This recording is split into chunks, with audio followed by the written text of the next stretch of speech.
So, what happened last time? In Chapter 2 of Aethergarde by Night. Coffee. There was coffee. Coffee did happen. We learned that coffee is a new thing. And it's made from beans. Bean juice, as many Absolutely were. wild. What will science do next? What will science do now? But yeah, Nothing good. a couple people came down for coffee initially, I mean, science. and at some point, Dr. Waltz came to check on me. I told him I'm doing stuff and the door's locked, so don't even think about it. And then eventually I came down and joined everybody, and I started looking through the documents that I found in the mill, and found some interesting stuff. I think I'm trying to remember who else was in the inn at the time. We found out that whoever was writing the documents did not consider Herc. Is that his name? Yeah, Yeah, her Did not constable. consider Herc an ally. or a So that threat, was- it seemed. At Yeah, least not yet. I mean, They didn't seem to think much of his intelligence. yeah, the use of the word buffoon implies that whoever this person is doesn't think much of Herc, but still thinks that Herc is capable of doing something they don't want. Like, it seems like they're more concerned you could stumble upon something Yeah. that they don't want. Okay, so let's see. So we have a hand-drawn map of the graveyard where all the plots are circled and dated, and it seemed like it coincided with the ones that V saw being dug up.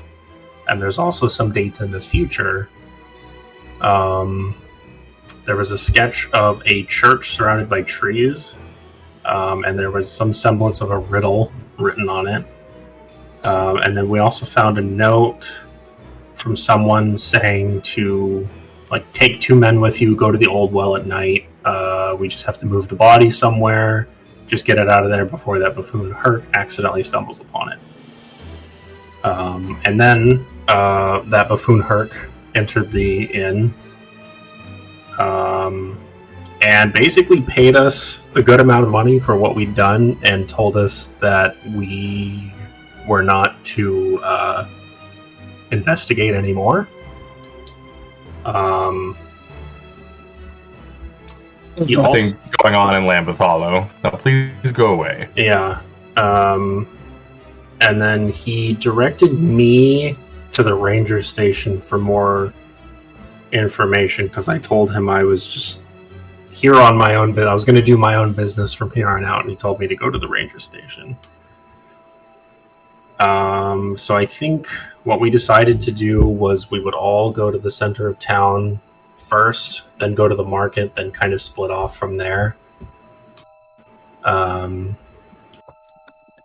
we first came across the visitor center, and the visitor center was like boarded up, and like there was kind of like some hustle and bustle around us. So we're like, Blood stains on the walls. Yeah, and random when we got stuff on the closer, we ground. noticed the blood stains, and we're like, okay, wait a minute. So we kind of like discreetly did our own little investigating around the area and on the outside of the house. Found the blood. I found a knife in a bush like 20, 30 feet away. We found a couple other. Did we find something on the ground? Like a package, Yeah, some kind there of was package. There was a belt and a pouch which had some coins, a silver ring, and a folded note saying that they will be distracted by the graveyard. The boss hopes that if all goes well, he'll have captured that new monster he was mentioning. Look for it in a locked case, and remember it must be intact. Let no one see you take it. We don't think the villagers understand its importance. I think we agreed to come back later so that we weren't trying to get into the visitor center. Door. Yeah, we found found the the cellar locked and chained cellar door, and we were like, let's You guys not do spent this some right time. away. You killed some time during the day before you went there, though. Yeah. Well, yeah, we just split up. And You did waited stuff, until nighttime. Yeah. I got some clothes. Yeah, we met. You met Hodge the trader more Hodge. formally. Mm-hmm. He had some interesting things. Yeesh. Nobody bought his kite. Nobody bought his kite yet. Yeah. Still time met. He also told us that he got the healing poultices from a druid who lives in the woods nearby. and then he went off on some crazy stuff about witches or something. He was very anti-witch. Oh, that's right. Yeah, he could swear. He swears there's a coven in Old Lambeth, or Old Lambeth isn't the same because of a coven or some sort of thing. And then we split up. Yeah. Yeah. We went to the ranger station. Jensen and Charlotte went to the ranger station, where we met a interesting-looking woman. Interesting as in she had pointy ears. Kind of a gruff, like I've been here for a while kind of person, and she was giving orders to all of the other rangers to do basically like a grid search for two of their kin that were missing. Two, right? Two of the kin that were missing? Yeah, 2 of the rangers hadn't come back from patrols. Yeah. So they were sending them out, and then we sent them away. We walked up to her, and I offered my services, and we just like to start talking to her. And she pulled out a whole ass bottle and sat down, and we had a midday drink With her having a good day. She was not having a good day. She also was not a fan of being told that her help was unwanted / unneeded anymore, when she could clearly had help to offer, just like us. And we're like, okay. Basically, and then we asked her about Old Lambeth, and she basically told us to stay away from don't go deeper in the woods. I told you not to go deeper in the woods. But something's deeper in the woods. She also told us that this is not the first time that the wolves in the woods have been getting aggressive. She says this happens every 13 years. Yeah. Which is probably nothing, let's be honest. Probably nothing. Because she specifically told all of her people, all the rangers, to not engage with the wildlife. On account of some of it is a little aggro right now. Yeah, and basically came away from that conversation being like, okay, so it confirms that what we're thinking is happening as someone who's been here for a while. She also told us that I think Herc told her to keep an eye out for us. Mm-hmm, right. Yep. Also, on the way to the ranger station, we saw the Councilman Neely telling off some guy at the town hall, who then went inside, closed the door, and started boarding everything up. Yeah. He went into the council house, right? Yes. Councilman Neely walked past the town hall towards the council house after he told that guy to go inside and close the town hall for the day. And it seemed to be kind of like a tense conversation, like that guy was in trouble. We also saw there was a windmill where the walkway leading up to it was roped off and dilapidated. Oh yeah. So that may be something to go look at. Sure. And then we cut to the others who went to the village green. And I found Ethel the druid transformed as a squirrel in a top hat and a scarf. And Dad didn't believe that I had seen a squirrel in a top hat and a scarf. So we went exploring through the hedge maze. Never found Ethel in human form. And then Dare found a hidden compartment that had a dried bundle of twigs or something? Sticks? They were actually sticky sticks. Sticky sticks, yes. And glowing powder. The devil's in the details. Mm-hmm. And then the powder. Yeah, and neither one of us knew what the hell that could be used for, so we ended up leaving and went back to we all agreed to find a new place for lunch, and luckily we all found the same new place for lunch. Crazy. Crazy how that happened. We filled each other in, and then I think we decided that we all needed to go back to Village Green. And you got the bundle of sticks and such, Charlotte. Yeah, it was given to me. You recognized its potential use, right? I Or think. did you? She was pretty ambiguous, but she said she would keep it. Yeah. Okay. I pretended to nap by a tree so I could watch and make sure that we were being followed by who we thought was being followed by. And y'all went into the maze, and I had a delightful interaction with the squirrel and the top hat. Ethel was there when you guys got Yeah, I was back. about to say we saw Ethel. She was outside of the maze. She was tending to the plants there. The squirrel was actually outside of the maze too. I think you guys only went back into the maze because you wanted to inspect where the sticks I was were showing found. Charlotte where I found the powder and sticks. Mm-hmm. I remember Ethel was telling us about how the council, or at least Neely, wants to like industrialize Lambeth Hollow and make it like a big city. And that as a result of that, like some of the stuff she was doing, the more natural stuff was kind of being put on the back burner. So she's been kind of doing things on her own in that regard. And then she left back for the tavern because she works there, right? Didn't we see her there the first time? She's like one of the bartenders / the waitress, I guess. She was the one who's bringing food to people's tables mostly. And then I asked the doctor to show me where he found the weird little trinkets, the sticks and stuff. So I went there, took some notes. I took a rubbing of the plaque for the statue, and then I went to check out her garden that she was tending to. There were like decorative flowers, and then there were a lot of like herbs and things. I took some soil samples. I remember that, or a soil sample. And then the squirrel popped out to talk to me, and I had a lovely chat with him. We will be seeing each other again, fortunately. She told you the squirrel's name. Yes, his name is Mr. Potter. He let me know that Ethel left that stuff in the secret compartment for me specifically. He did point at you. Yeah, it was some careful deduction on my part to discern that. Yeah. Hey, he didn't talk to anybody else. It's true.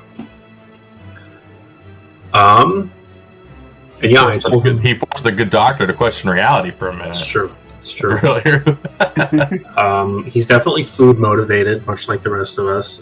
So I told him that I would bring him some more local delicacies at a later time. And then I think we all regrouped and left, and I think the doctor saw Mr. Potter as we were leaving, kind of at a distance. And it was just like no one will believe you. I think that was as me and him were he waved at him the first time. Okay. And then he decided not to mention it until he saw if any other people were going to talk about seeing a squirrel. Yeah, Gotcha. Okay. Because what happened. That was the vibe I got. I was there Chris. when you were with him. Oh, that's right. Okay. Chris was the only one that was there watching that conversation, talking to himself. Because Ethel told me I shouldn't look for it. I should wait for him to come to me. So I sat on a bench and was waiting while you guys went in to do all of that. No, yeah, I guess you're right. Yeah, she said, like, as long as you're looking for him, he probably won't. But for the record, he did come to her. She didn't find him, so. No. She did, but I was hoping that he would come to me. Yeah. Well, life's hard. My poor undead child. Anyways, what happened next? Then I think we went back to the tavern to kill some time until midnight. Were we waiting all the way till midnight? I thought we were just going to wait till it quieted down at night. You waited until pretty late when it was dark and there weren't people out, but we didn't give a specific time. Yeah, we were getting ready to leave, and then someone bursted in and said the ranger station was on fire. Mm-hmm. And being the outsiders that we are, we were like, they're going to do that, and we're going to go do something else. We're gonna go break into that's one of the an town excellent buildings. We're going to distraction use this for as a us. distraction. So then we went back to the visitor center, and we picked the lock on the cellar. And then some crazy stuff happened. We immediately got attacked by gigantic wolves. My sword, you guys saw my Oh, yeah. sword Yeah, the lit sword. up. Glowed. Yeah. And I was Um, like, oh shit. and you guys took out those wolves very handily, which I'm thankful for because half of this party cannot. But the is effective. Yes. I really like the way that your party kind of like turtled up and then treated their two characters like It was baby, like a- baby triceratopses. Yeah, it was like a protect the president type of scenario, except in this one there were two presidents. Yeah, Um, and there's only two guards instead exactly. of and a military. But then there was a figure kind of further off into the cellar who was wearing like a dark cloak and a bird mask. And they kind of just looked at us and left while we were We fighting. were the at the wolves. top of the cellar stairs into the visitor center. Yes. We went out after them. Yeah, you did chase after them. Yeah. And as you reached the top of the steps, they turned, and the kind of long bird mask and the black cape, and you saw kind of this brief flash of a gaze, and they looked at all of you and they said, I believe they told you to leave Lambeth Hollow. or die. Or die. And then the cape and the mask collapse onto the floor. It is around midnight now, and you can hear the fire burning in the distance. But it appears, at least for now, that the four of you have managed to get into the visitors center. Looking around you, this main hall appears to be one of two rooms within this building. It is tall with vaulted ceilings, but it has no second level. Instead, it appears to be this hall that you're standing in, and then perhaps a back office area. It looks like much of this room is designed to be open and welcoming to those who enter, with guides to the village set out on a long wooden table, along with a crude but still printed catalog of advertisements. It looks like maybe it's how people would be able to track when different tradesmen are going to be, like what days they're going to be in town, since there isn't a lot of permanent traders in this area.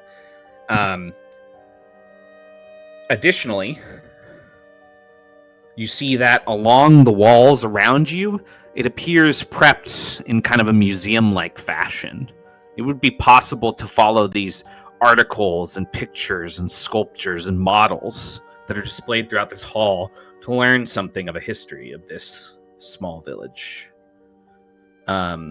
Looking across the room, on one side, since all of you have kind of come out at the center, you see what appears to be a closed door, that door that leads to the separated room, maybe an office of some type.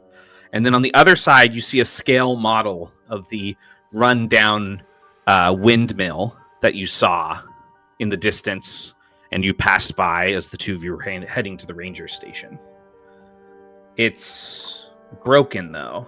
Smashed, its tray destroyed, and most of its pieces are scattered across the ground.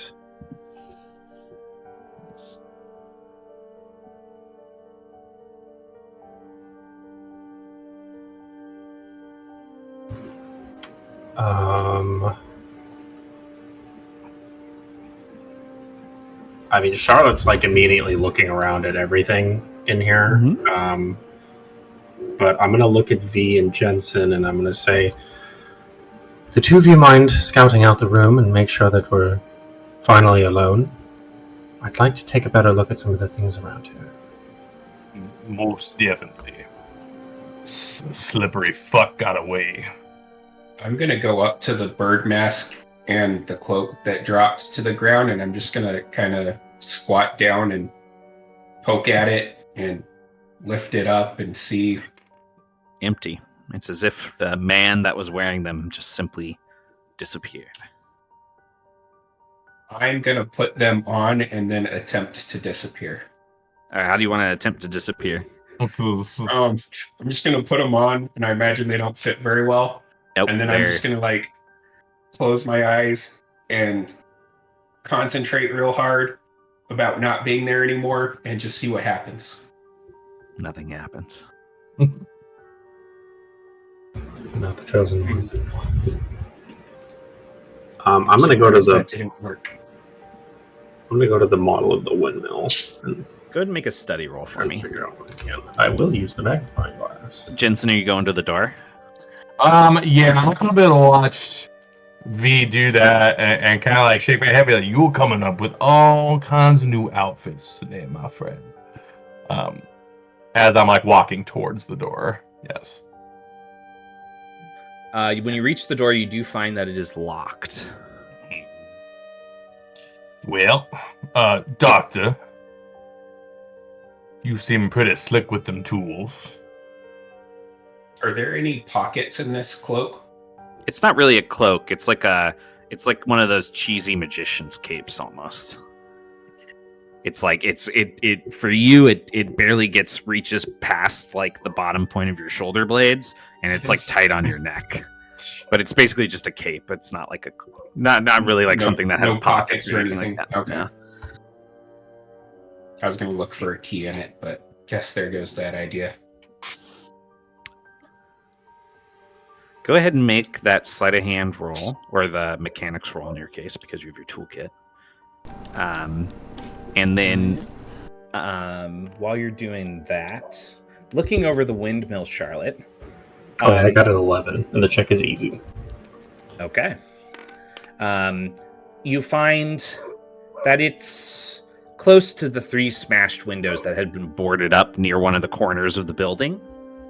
Additionally, it looks on the inside like it's possible that it was storing something, because the bottom of the inside of the model has kind of a rectangular indent. It's like 3 inches maybe by 5. So it's possible that maybe something was sitting inside of that indent, or it's meant to have something stored inside of it. But when you look at the parts of the model that's intact, it doesn't look like there was any way that this model was supposed to open up. So it looks like it was broken to get at whatever was inside. Yeah, that's what you're thinking.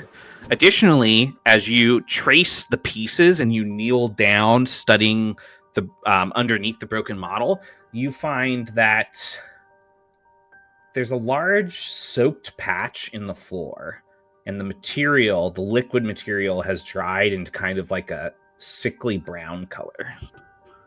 It looks like maybe somebody's tried to scrub this away, but has had to do it hastily. And it does actually trail away towards the windows. The boarded up windows of the visitor center? Yeah. They're boarded up from the outside, but you can still see like broken parts of the glass and stuff on the inside.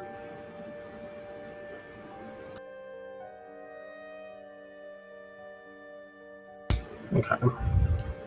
Is there anything I can glean from the little indent?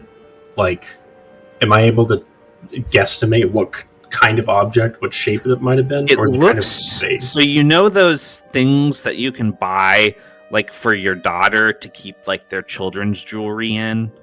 It looks like one of those little chest type things might have fit in it. Okay. There's no like pressure plate or anything. It's just Sure. an indent that allowed it to sit there and like Sure. be secure. Okay. Yeah, after I study that for a little bit, I'm gonna I'll investigate the patch on the floor first, actually. Go ahead and make another study roll. What'd you get on that sleight of hand roll on the door? A 7. Okay. That is enough to open the door. It takes you a couple tries, but it swings open as you push it in. And those of you standing at the door would see.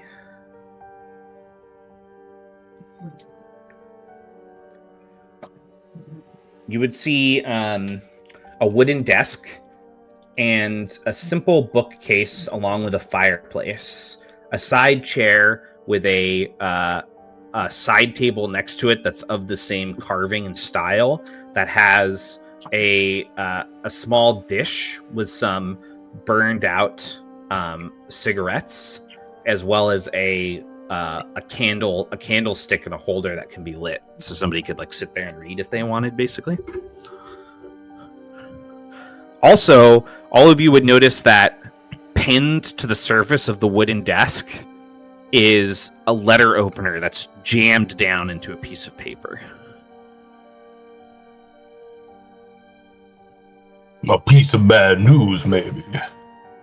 I'm gonna like pull it out, put my hand on the desk and pull it out so that it doesn't rip the page anymore. Are you gonna read it, Jensen? Yeah, I will. And I'm gonna send it to you so you can read it to the others. For sure.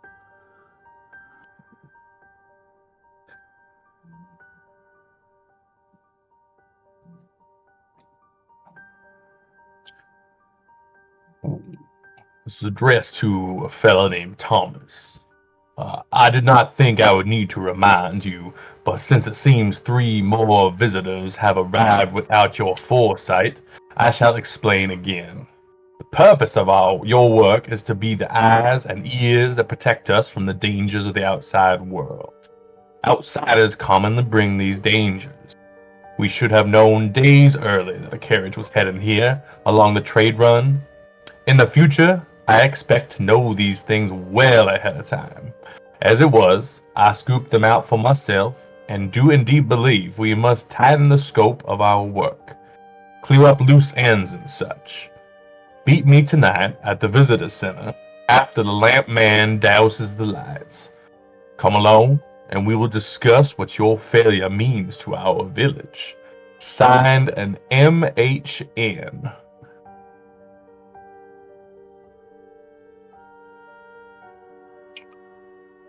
Well, MHN, I don't know if we know the first and middle name of our good councilman, Mr. Neely, but seems to fit.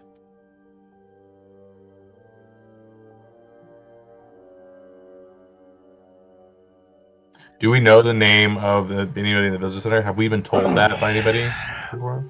Of the who works the visitor center? Yeah. I don't think you do. Okay. I knew that somebody essentially lived there. But that was about it. You were definitely told that it had an attendant at some point. I can't remember why you were told that, but this Thomas fella must be the attendant, or the one that spends the most time here. Is there an upstairs? No, there isn't. It does have vaulted Okay. ceilings, but it's one Okay. floor. I remembered it had the really high ceilings. I couldn't remember. Why don't the 3 of you make awareness rolls on the In the office room? Yeah. Okay. As that's happening, outside of the room, Charlotte. I got a 12. Possibly the check is easy if I can use the magnifying glass. You definitely can use the magnifying glass. You end up following the trail. After you've confirmed to yourself that this is indeed quite a large patch of blood, you're not a doctor, but it feels like it could be possibly a fatal amount of blood loss. You start to follow the trail. As you reach the windows, you find... 8. Okay, well, give me a sec. Let me finish with her, and then I'll get all your guys' rolls. You find hairs and bits of human flesh collected along the broken glass. Additionally, in the sill, you see what appears to not be normal glass, but something of a glass material. And as you kind of carefully pull it out, you realize that you were holding a cracked glass eye.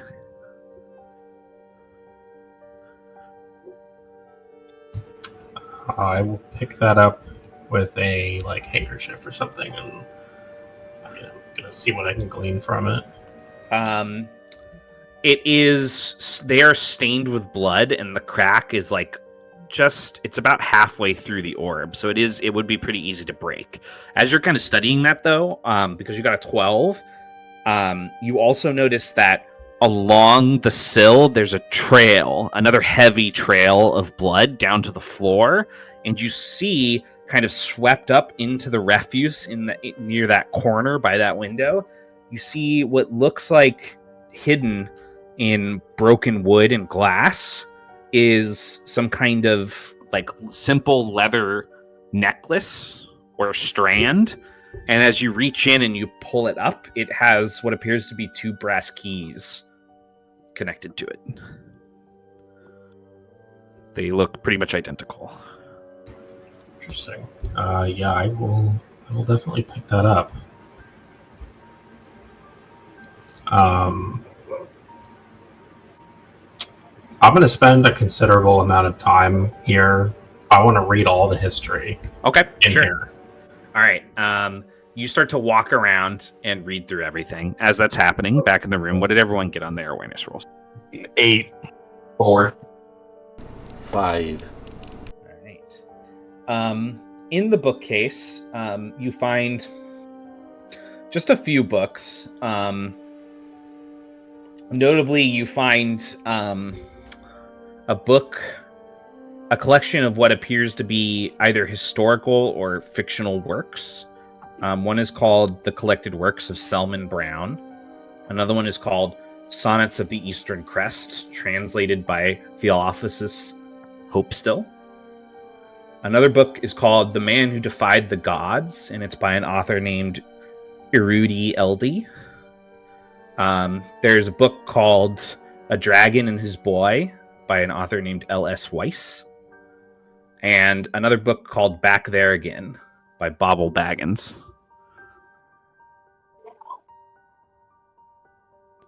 Next to these books, you find some loose scrolls and parchment. None of them appear to be worked, but ready to go if somebody needed to send a letter or note.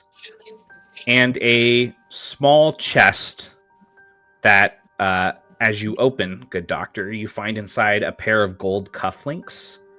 They're shaped like lions' heads. As they get kind of attached to the stuff behind the desk, Jensen, you pace the room a couple times, and you realize that there is a distinctive creak at the center of the throw rug underneath your feet every time you pass over it. Well, what do we have down here? And if I need to move anything, I'll move it off of the carpet, and then I'll throw the carpet like halfway back and expose the area that's creaky. You reveal what appears to be a trap door that is built into the floor. It seems newer in its construction when the three of you see it than most of the actual building. And it looks like it's secured by a lock at the top and a lock at the bottom. They're 2 like small padlock style locks, brass locks. Wait, say again, describe one more time. So it's a trap door, it's square, it's built in the center of this room. It looks like it's a newer addition than most of the rest of the construction of the building. Okay, that's all you're doing. Okay. Well, Doctor, your fingers are gonna. I'm gonna require the use of your fingers over here again. Outside, you've been able to gather quite a bit about the town's history. It was founded in 1313, which is about. It's currently 1888. So this village has been around for about it's been around for about 500 years. Right, that's what I mean. Yeah, over 500 years. It was founded by a Socratian bishop named John Harlow III, who broke ground on the first Lambeth Chapel house, along with the town hall and the Inn of the Long Lost. You know that this village has spent much of its history in kind of a quaint place. But another thing that you gather is there's a lot of myth to this village. Lots of talks of sightings of strange things, almost as if this area itself had not wanted to grow as much of the rest as much as the rest of the country has grown over the last 500 years. Lambeth Hollow has always somehow stayed kind of what it was for the most part. Additionally, you would know that it appears that prior to Mr. Neely, all of the head councilship and leadership, and even the forming of the council itself, has gone through descendants of this Secretian bishop, John Harlow. Okay. Additionally, there is quite a portion that is dedicated to, shoot, where is? I need the old one. Sorry, I don't have the paper in front of me, but let me get it.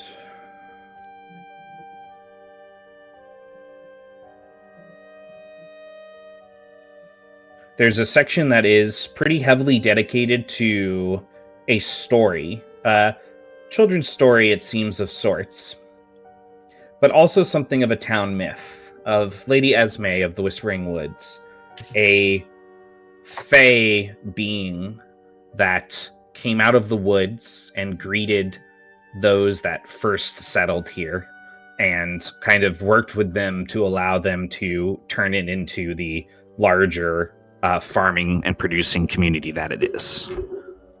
And it seems that despite the fact that most of the history of this town revolves around the Secretian faith, and which doesn't normally mix well with what they would consider like more pagan beliefs, it seems to be that even the early Secretian bishop had lent some credence to the idea that without this Lady Esme, the village never would have been properly founded. What do I know about the Secretian faith? Make a lore roll for me. How do you spell it? That's going to be my next question.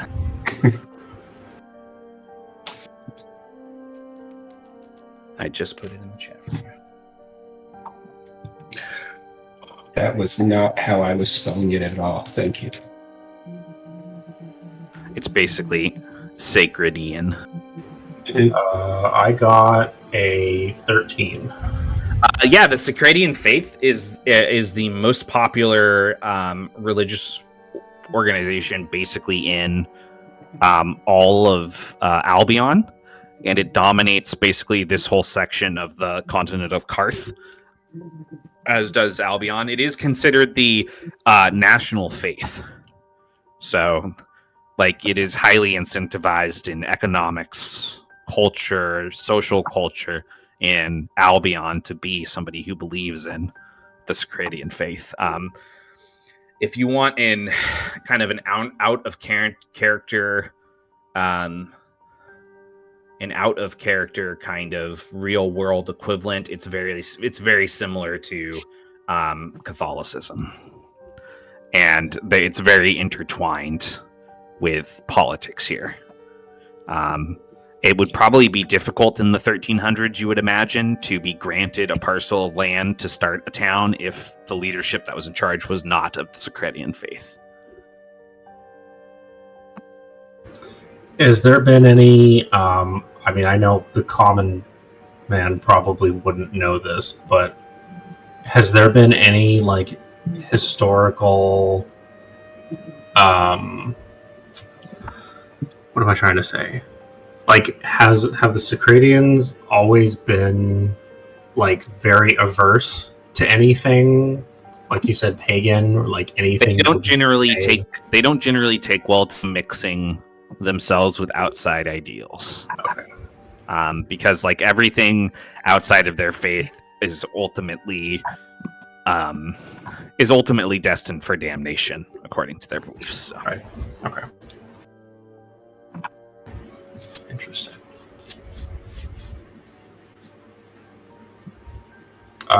Yeah, I'm just going to be taking notes in my that's kind of, you kind of gotten to the end as you're reading about Lady Esme, and when you turn and you look back at the door, you would notice him like pulling back the moving the stuff and pulling back the rug and discovering the trapdoor. Yeah, I'll finish up a couple of notes and then I'll head over there with them. Go see what they're up to. So you see them, they're standing over the trapdoor. It's got a couple brass locks that are currently secured, keeping it from being openable. And it looks like the good doctor is going to attempt to pick them. Well, Doctor, I don't think that there's any need for that. I did find these. I'll hold out the key ring. When you reach out for them and you start to pull them towards you, you immediately realize that there is dried blood all over the leather of the necklace and on the keys. Mind blood? The blood. Okay. Yes, well, I'd say the best way to pick a lock is to have the key. I'll try the keys on the lock. It would seem that the previous owner no longer resides here, though I think that may be obvious to all of us. My guess is that they were killed, dragged out the window, and their keys were left behind. Well, that is a oddly specific guess. I tend to be good at those. You fumble with the keys, and eventually you find which one fits into each lock, and you unsecure them and push them aside. You pull back the little clamps that they were holding down, and when you lift up the trap door, there's kind of this rush of dirty, musty air, like it's been released after resting for a time, and then just a quiet and a darkness. A set of wooden steps that look like they lead down into a pretty cramped space, like somebody moving forward, but have to be single file and like moving forward in a crouched position.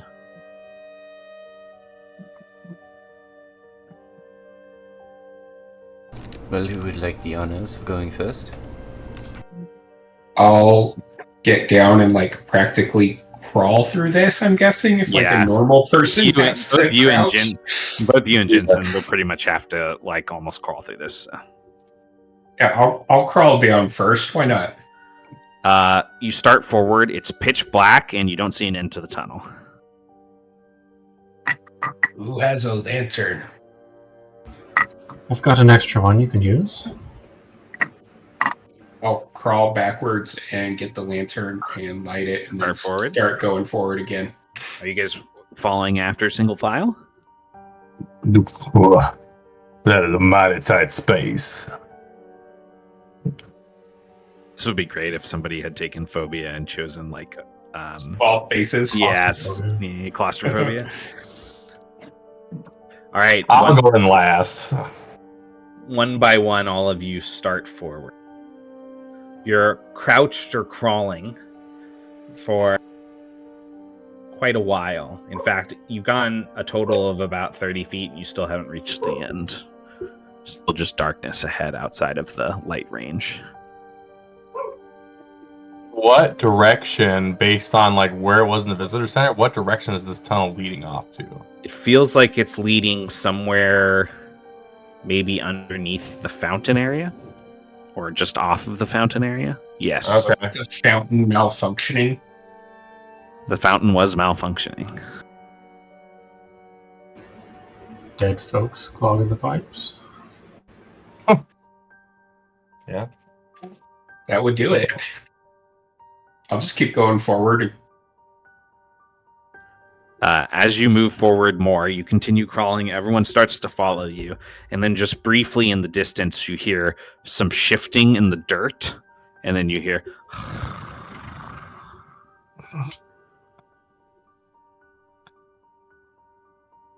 I'll hold up the lantern and squint into the darkness. Do I see like in the movie where you just see like a pair of glowing eyes? You lift the lantern and you look down. You try to hold it out as far forward as you can, and you see that at about the 100-foot mark, which you guys are pretty close to now, you see a drop-off into what looks like a larger chamber, but you don't see any creatures in the tunnel. Okay. I'll go up to the drop-off. Okay. And When you go up to the drop-off, you peer out, and you see you can drop about 5 feet to a bed of planked wood. The walls of this area that's been kind of mined out and hollowed are suspended with stone and wood throughout, and it looks like there's about 3 other openings in this area that all move in different directions underground under the village. Additionally, you can see some of the stonework of the fountain, and you can see the water recycling kind of through a set of old, worn, barely held together pipes, and then recycling through like a tank at the center that's got some crates up next to it.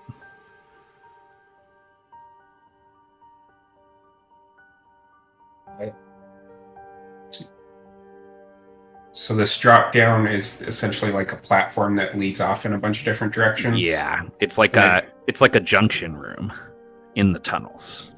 You don't see anything else in there though. Nothing's moving. Okay.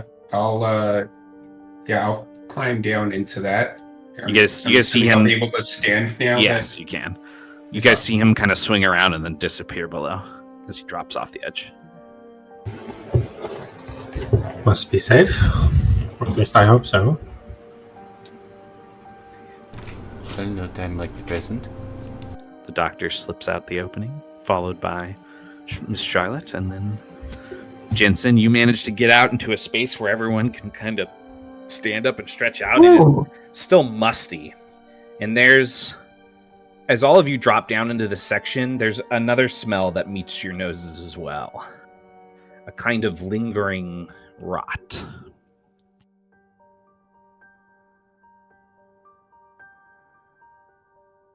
I'm probably not perturbed. I'm going to go up to the crates, start looking through them. Make a study roll.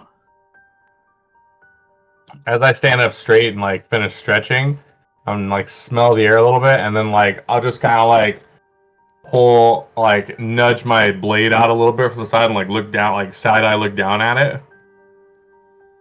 Is it glowing? Are we good? It is not glowing. I'll kind of nod myself, and then I will put a hand on the wall, like right hand on the wall, and like follow the room and see how many openings and like if anything feels different. If there's anything written, kind of, you know.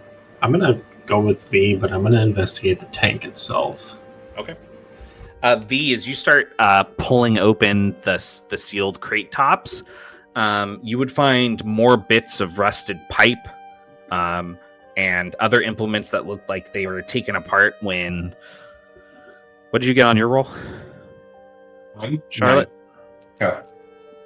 Oh. I got a 14. Yeah. It looks to you like extra parts, but Charlotte, at this point, you've been able to determine that somebody had worked on this this fountain in the last few months. It appears that its underground implements, are, like the way it was originally built, have been kind of taken apart and put back together. And that was probably done so that this chamber could be hollowed more and paths could be made. Well, definitely. So it's only recycling, it's recycling very little of the water that it's supposed to be, which is why it was just like spurting a little bit. This fountain definitely seems to have been much more the focus in its heyday, and at this point it seems like it's taken a back seat to all these tunnels. This was definitely done within the last few months, it seems. How long ago did I start hearing rumors of animals in the area? The rumors were going like the day you got here, which was 2-3 days ago, because it was like a day before, or it was like 2 days before they got here, and they've been here like, this is their second evening. Right. I was more asking, would I have like picked up on roughly how long people had been saying? It's been a problem for a few weeks, at least. A few weeks. Well, it is not really weeks, but a few segments. Like the whole last month, it's been rough. Okay, so this was done a couple of months ago, and then animals started showing up about a month ago. Yeah.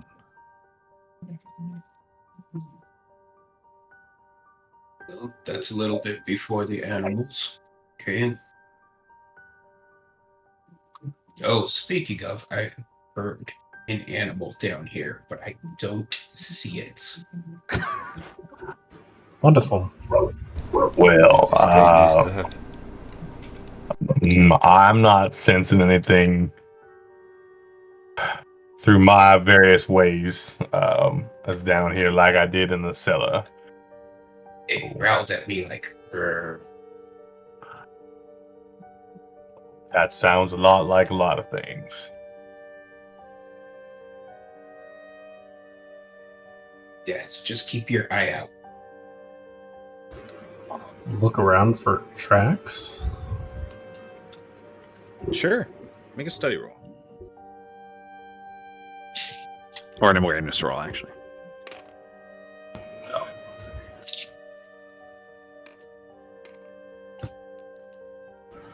Probably not gonna be great. I got a 6. You don't notice any tracks. There is some general tracking, though. People have been using these tunnels since they've been made. But it's not like the kind of tracks.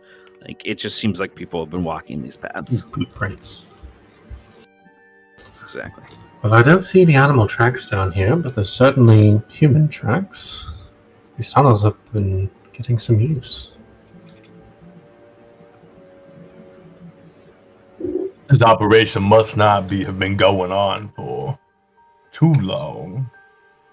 Maybe these tunnels were part of whatever is going on top side that everybody is so hell bent on us not finding out about.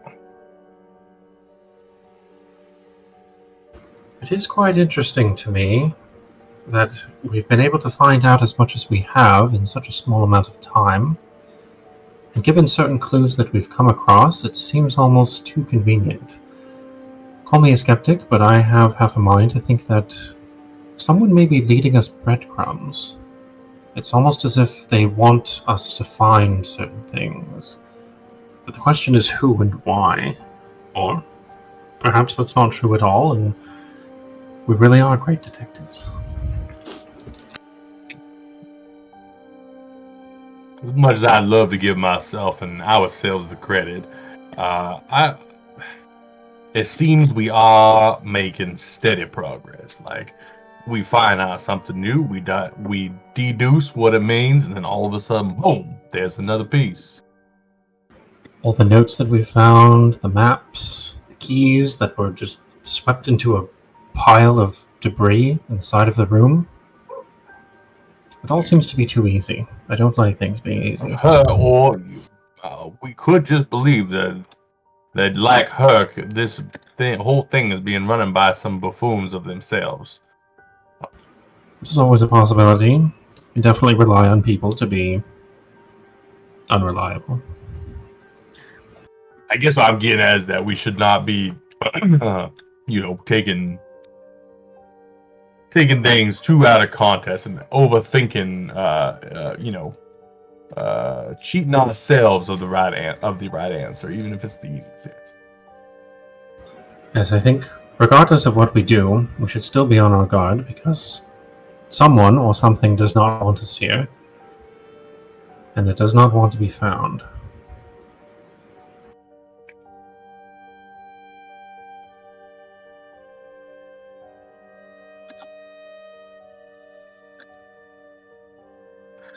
We found some books and some parchment and stuff upstairs too that you might, or the doctor did, I guess. Yes, and stacked up. I gleaned quite a bit from the little museum they have upstairs. There's quite some interesting information. Certainly a lot of strange things that don't add up, but perhaps things to discuss at a better time and place. I'll use my scarf, kind of put it up my nose a little bit. Yes, that is right. Well, the only thing I can think of is maybe someone's died in our fountain. Or, and as morbid as it might sound, stored in the water tank. Is there a way to open the tank, or is there a way to? Look in? You need to pretty much break it open. Okay. But you definitely could break it open, and it is large. It's like the size of a refrigerator flipped on its side. So that's at least one body. At least. Yeah. I'll pick up one of the pipes and go, we can look. Ooh, it already smells bad enough in here. think it might make some. I think it might make too much noise as well. It'll definitely be heard from whoever's on the surface. I'm not sure that we want that right now. Depending on how They're the fountain fighting is the made, fire. it could also empty that, which would let anybody up top know where we are.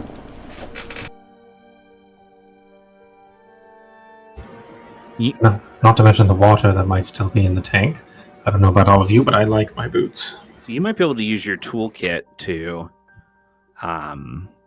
cut just like a piece out of the top, so you guys could look in. But it would take you probably like a break's worth of time. 10 minutes. And it would be quieter. It would still make some noise, but it would be quieter. So, Are there any of the pipes that look like they might be like sharp that I might be able to just punch a hole into the top? You could definitely do that. That would be a lot louder, but it would be quicker.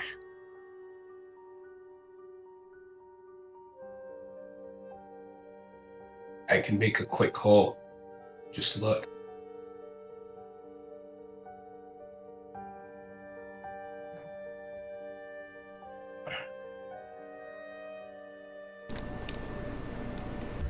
Hell, I'm okay.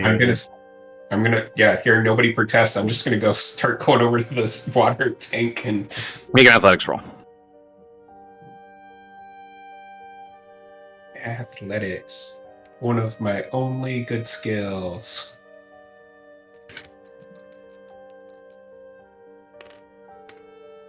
9. 9. Yeah, you punch into it. You feel the sharp end of the pipe as it goes through. You feel it break the water and then stick, and then you have to wrench back to pull it out. And when you wrench back to pull it out, you pull back what appears to be like flesh, blood, maybe bits of grizzled bone. Guys, I found a body. You most certainly did. The only question now is it worth finding out who?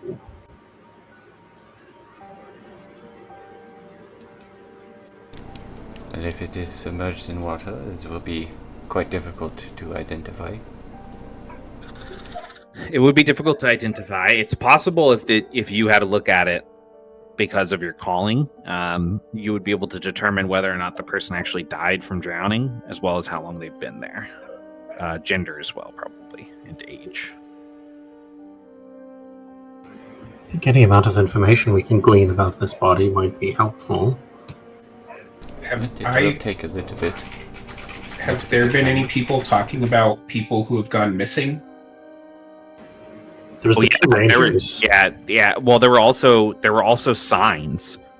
Yeah, that's for right. People asking That's for right. help to look for people in the inn tavern. That's right. Yeah.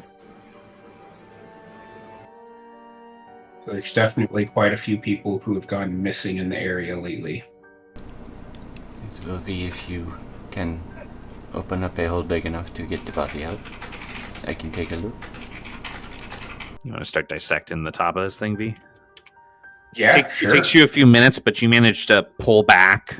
You probably get some help, and eventually you pull this body out. It is bloated, but immediately all of you can tell that it's an adult.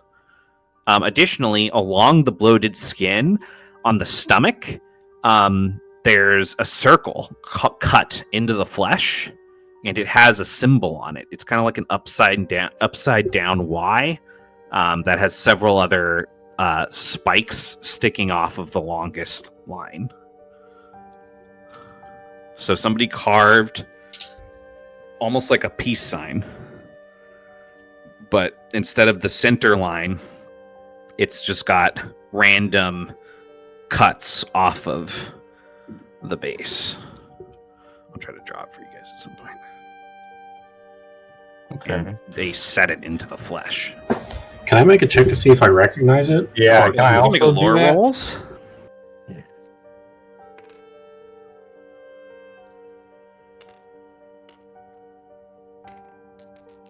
This ain't going to well. Oof, I got a 6.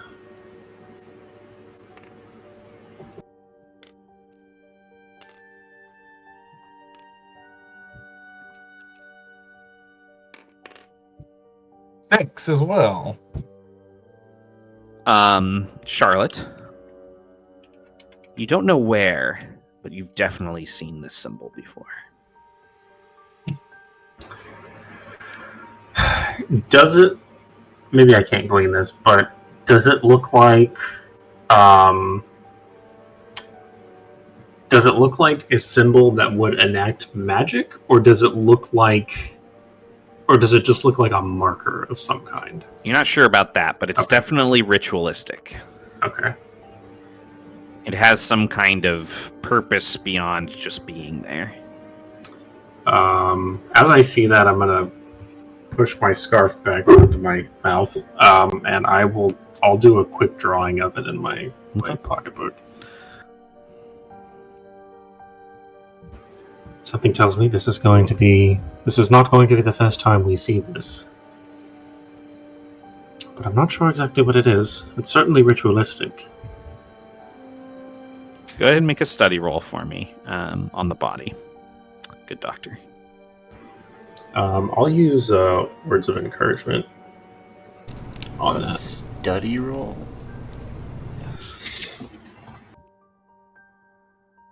Use my limited, Or a medicine. You can make a medicine roll. limited medical roll. I like medicine. Yeah, use a medicine roll. I'm a big fan of medicine. Can I I would probably help get the body out. Can I set it down? It's like, it's gross. This is almost too much for me. 14. This is an adult. Aspects of their body makes it seem like they've been in this well for quite some time. But the decay of the body, like the actual flesh, especially around the symbol, makes it seem like the body's only been in there a few days.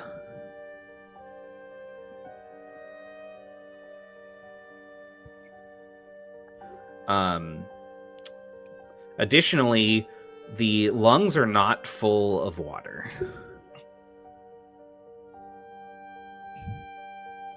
So they had to have been dead before they were placed in the tank.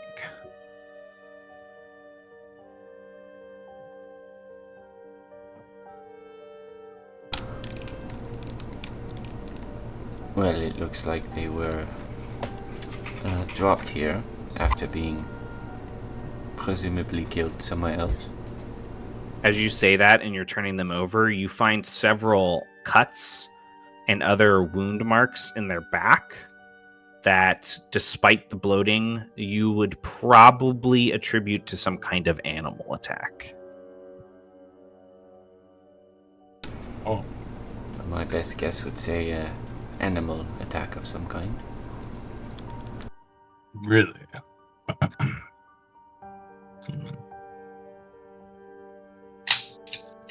Did you show us the glass eye you found? Yeah. At some point, I probably would have told you some basics about the like town's history that I found too. Maybe while we were going through the tunnel. Sure. Okay. Is it like missing an eyeball? Like, is it missing, or is there like evidence that there was an eyeball missing before he was dead? No. No. Okay. Looking at the claw marks, would we be able to tell how big of an animal left those? What did you get on your medicine roll again? 13? 14.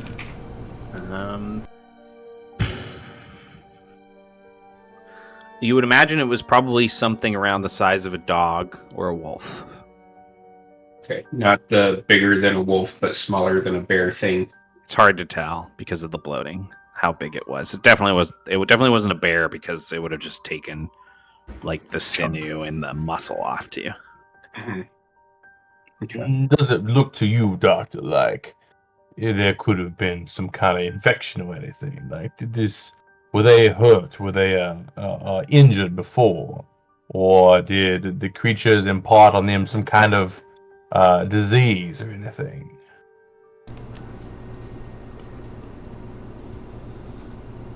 Well, these wounds look pretty bad. Likely this could have killed them from blood loss. Difficult to say for sure, of course.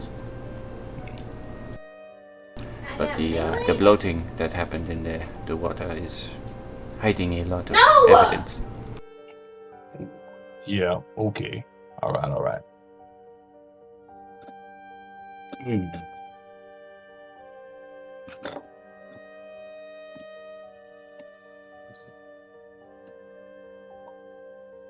While they're looking it over, I'm just going to look in the water tank to see if there's another body in there, maybe? 'Cause Nope. They did say at least one. No, you don't see another body. There is It is very murky water, though. I'll put my hand in and kind of feel around. See if I can feel anything Sure. maybe in the tank. You reach in, you feel around the tank. You feel bits and pieces of body that had fallen off or came out, but that's pretty much it. As you feel around more, you do start pulling some bones out of the bottom.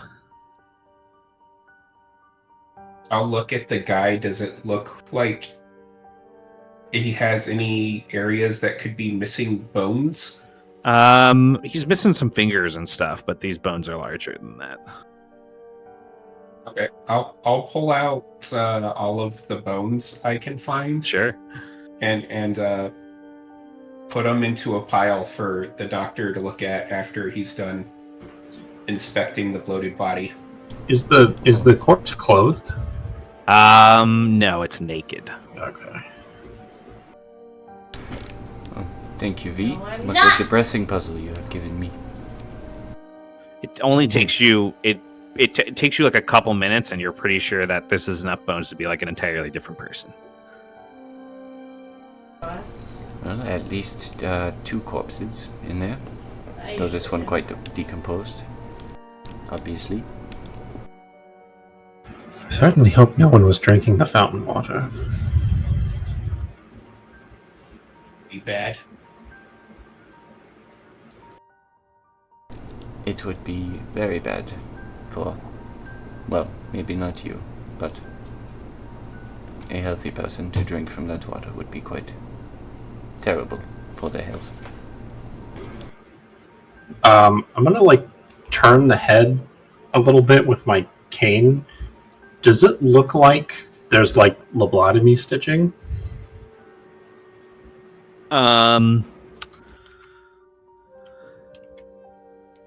No, not that you notice. Okay.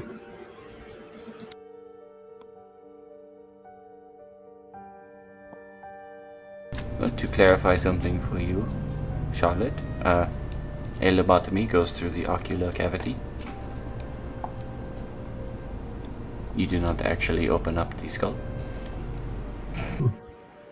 Good to know. I suppose I've never done one myself. I was just wondering if perhaps whoever dumped this person down here was looking to take out their brain as well, or perhaps this might have been a recipient of one of those brains. I don't suppose there's any way to tell. Can I see if the head was opened at all? No, you don't notice anything either. Does not look like it. Perhaps they played a different role in all of that then. A grisly end, to be sure. They could have just been accidental deaths. Perhaps, and they are trying to hide it from the rest of the town. The question is why the ritual symbol? It's almost as if they were marking the body before they threw it down here, or perhaps this person was branded in such a way in life. But either way, they were definitely involved in something before their death, whether willingly or otherwise. As you guys are having this conversation, you hear from one of those other passages leading into this room, you hear what sounds like some faint footsteps and muttering coming in your guys' direction. I'm gonna kind of tiptoe over to the side so that I can brain somebody or grab them if they're Okay. coming out of there. I'm going to turn off the lantern. Okay. Same. Yeah. I'll duck into one of the other tunnels, just a short way in. Everyone tries to duck out of view as best they can as the lights go down, and you guys hear more walking, footsteps on the ground, and then you hear somebody saying, "Clean up the body, Thomas. Make sure the contracts are signed, Thomas. I will be very glad when I am paid and this is done. And then we will be out of here. Just me and my cat." And as he steps through the threshold and the open road, and he's walking right past you, Jensen. Yeah. Can I put a hand, try to put a hand over where his mouth is and grab him and grapple him? Yeah, make an athletics roll. Contested by his own, which is a D4 and a D4. Hey, you got an 8. Mine's a D10 and a D8, so hopefully...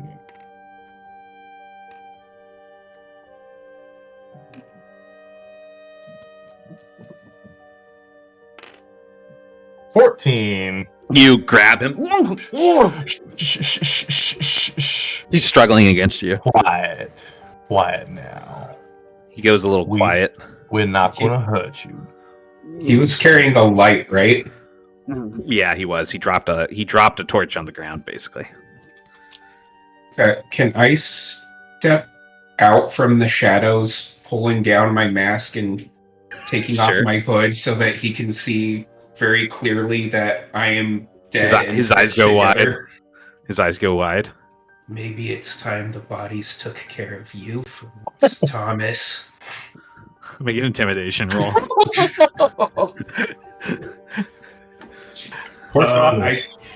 I think I have a feature that makes intimidation easy for me. I do. I think think it's the fact that I'm dead. Yeah, makes some sense. Yeah. You roll persuasion skill rolls with difficulty, and intimidation rolls are considered easy. Excellent. What's that one called? That's just a second life, sort of. That was the base undead got it. feature. And that's one of the things you get from it. That's wild. That's also a wild thing you just said. I'm like, I've got him, and I'll like pause for a second, like, whoa. And then I kind of shake it off. Your sword's like, should I be glowing? Yeah. You sure? What'd you get on your roll? 7. 7? Okay. Can you make a resolve roll for me? Oh shit. Okay. Yep.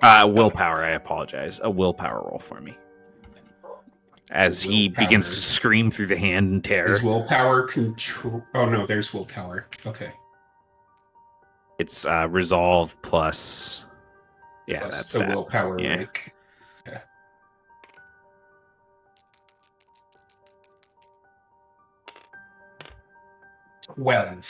12.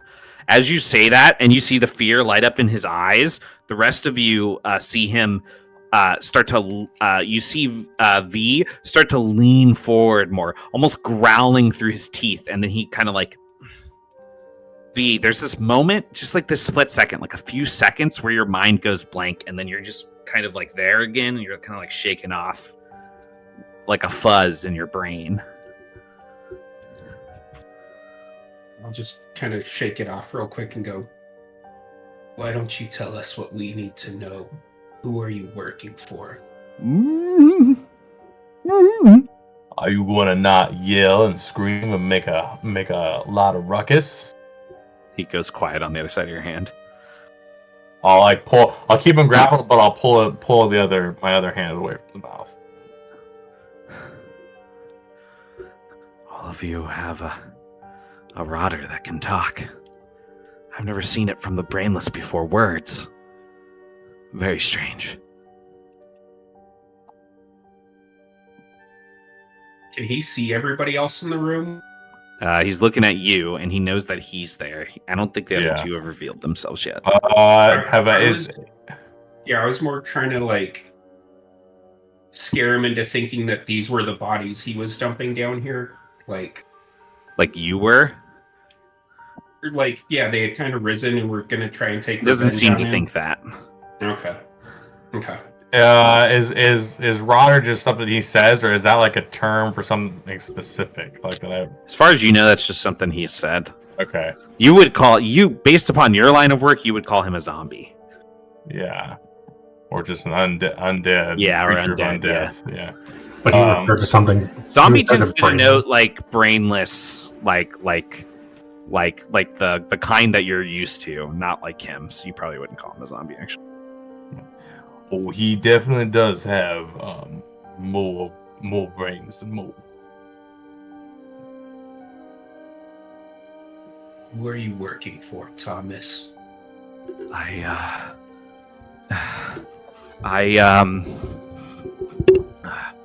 Well, I just do tasks for the town council. I clean up things that the community might find disturbing, that kind of thing. I've been helping them work on these tunnels, and of course, my main duty is to run the visitor center and to try to welcome passerbys to the town with a little bit of helpful history. We are probably more interested in recent history, actually. You mentioned the council. You do tasks for the council or for certain individuals on the council. Well, I mean, as everyone here knows, the final word is usually with Mr. Neely. What's Mr. Neely's full name? I believe his first name is Marcus. And his middle? I wouldn't know. He doesn't exchange pleasantries with staff like that. I'll take note of the fact of how he said staff. That sticks in my brain. So why did the council have you dumping bodies down here? The bodies, I'm gonna take his light and shine it over the corpse and the skeletons that we have pulled out.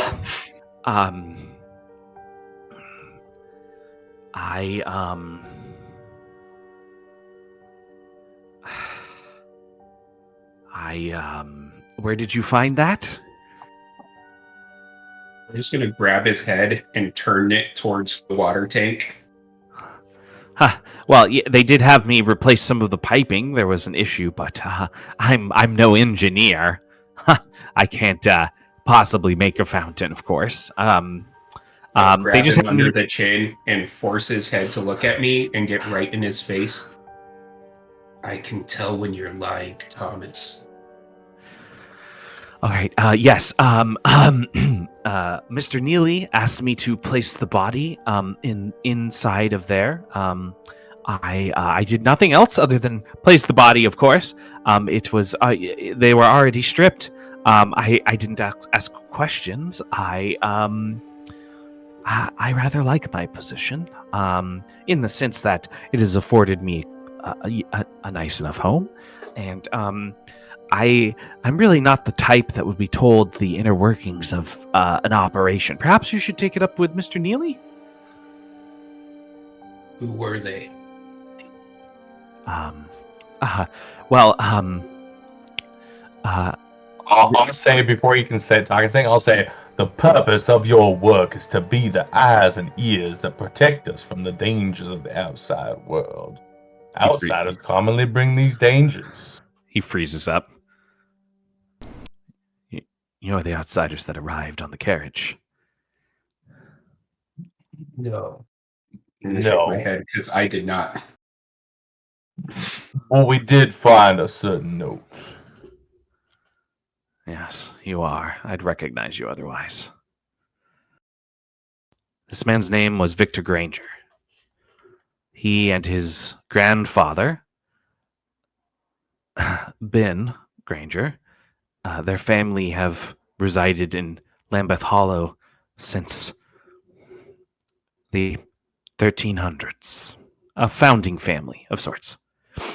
Though most have left Lambeth Hollow in the last 2 or 3 years, as the water has been drying up and greener pastures are to be found.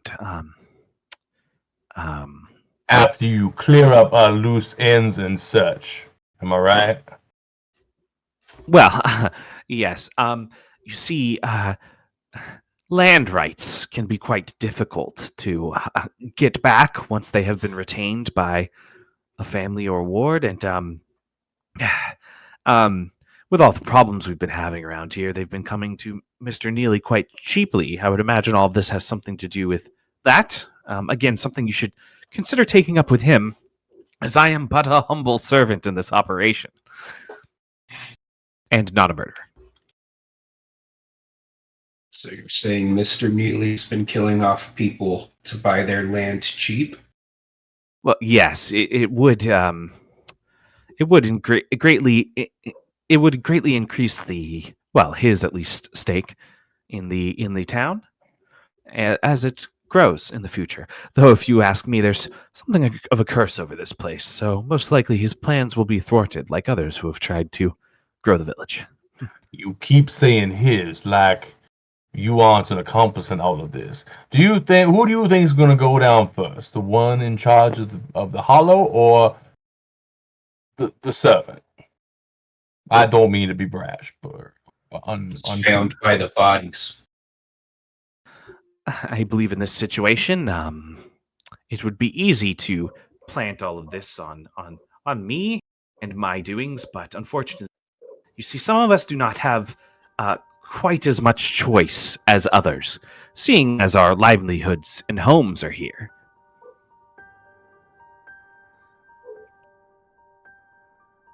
Well, you've always got a choice. Perhaps.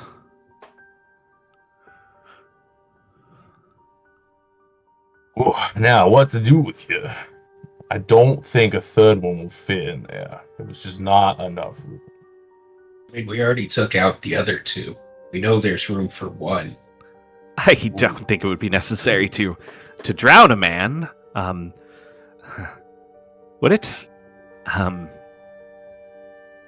You know, I have a pair of gold cufflinks that were given to me as a gift that I think one of you would find quite lovely in exchange for my life. Yes? Are those the cufflinks that were already found? Yep. I'm gonna go. We already have the cufflinks. Ah, I see. So thieves are pointing fingers now, huh? I would suggest that you just don't mention that this little exchange happened, especially to Mr. Neely. Mention what happened. This. Yeah, I meant.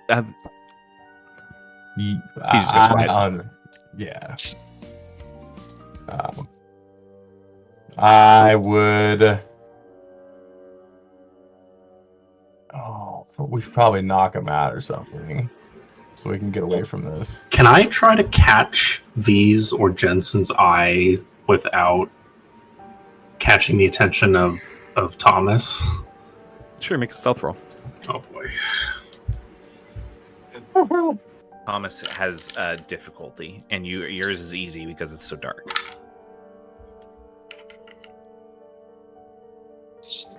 Okay, I got a 7. You got a 4. Okay.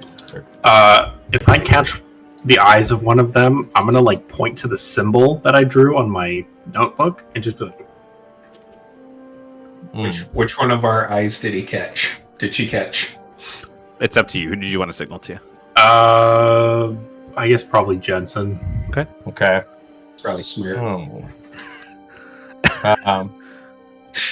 Views like, hey, my third friend wants to know what the symbol means. I will say, before you go, I will need you to answer one question though. Actually, I'm gonna need to see your leg.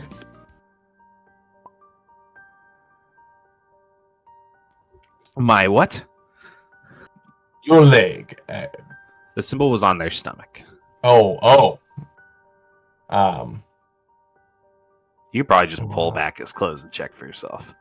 Yeah, that's true. I'll kind of hold both arms, arm barred in one hand, and then I'll kind of I'll take one side of his cloak and kind of rip the buttons across the front. I'm sorry, I don't understand what you're... That's my stomach. You don't say anything dude. strange. Oh, don't be getting any ideas now. We just had to check if you were a part of the ritual as well. Ritual? Yes. I don't know what you mean. Does he not? Can we incite this guy? Yeah, make an insight roll. Well, this is not going to go well. But we're gonna try. This is Don't worry, I'm helping This you is interrogate him. This is a simple test. Simple test requires simple dice. The less sides, the better. You get a 6 or higher. I got a 7. He appears confused, but it is definitely possible he's still hiding something. He's confused what you're asking, but he does seem like maybe he knows something. I will kind of walk him over and kind of like kick his in the back of the knee so that he goes down on his knees, and I'm gonna like shove his head forward right at the stomach of the. I see. You mean these markings? I don't know. That was placed on 2 bodies, and I was simply told to put them in the tank. I did not ask questions. I took the money and I did what I was asked. What's the other body? The other body was a older woman. She had lived alone here in Lambeth Hollow for most of her adult life. Her name was Marjorie.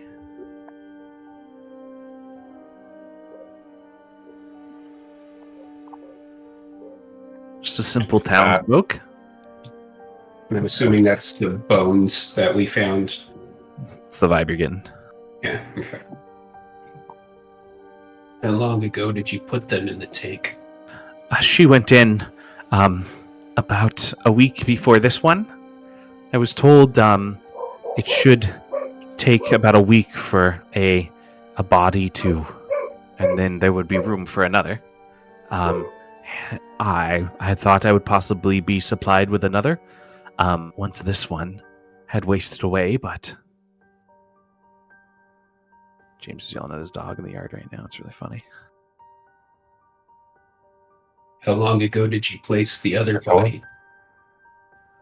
That one has been inside of the tank for a few days now. I couldn't tell you the exact date. I was relatively drunk when I put it in, and then I simply sealed it again as I was asked.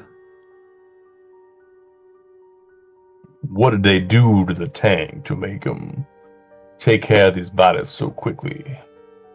I do not know if it may be a matter of science or perhaps some dark magic. I really couldn't say. They're one and the same to me. I'm just a simple visitor center employee who occasionally buries bodies in water tanks when asked, because I must.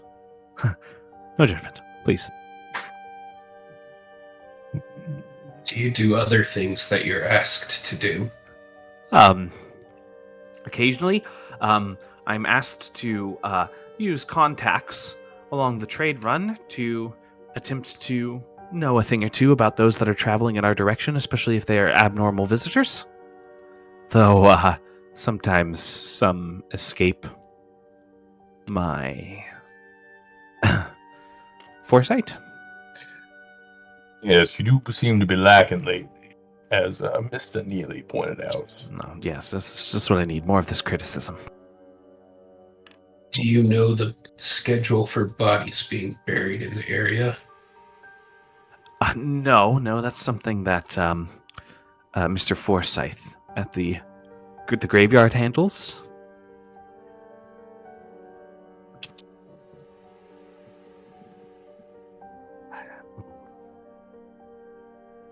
Interesting.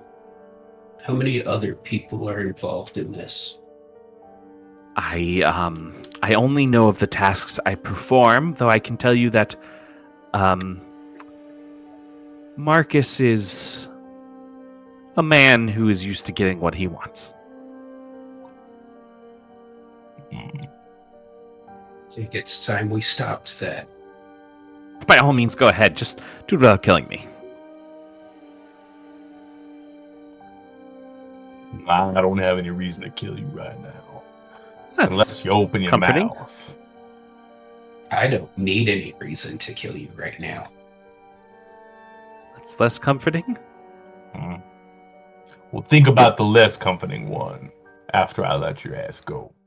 Oh yes, of course. If you wouldn't mind just letting me go. Yeah, I'll kind of like direct him away from the two paths that the doctor and Charlotte went down, or to like hide, and I'll like start pushing him down another path.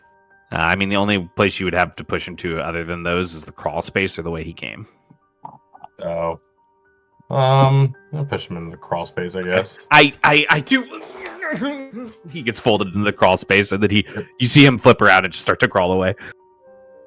I'm keeping his lantern. He has to crawl back in the dark. Yeah. He starts to shuffle back. You can hear him kind of shuffling through. What are the rest of you doing? Once that shuffling stops, I'll be like, all right, you two. That was fun. That you are terrifying. I will not lie. Yes, you certainly have quite a way with words. Not the words I would use, but a way with words nonetheless. I'll smile as I pull back up my hood and cover back up lower half of my face. My hindsight puckered a little bit, I won't lie. Seems Councilman Neely has quite a bit of explaining to do. Seems that he really is the one running the show, so to speak. But I'm not sure how we'll get any information from him.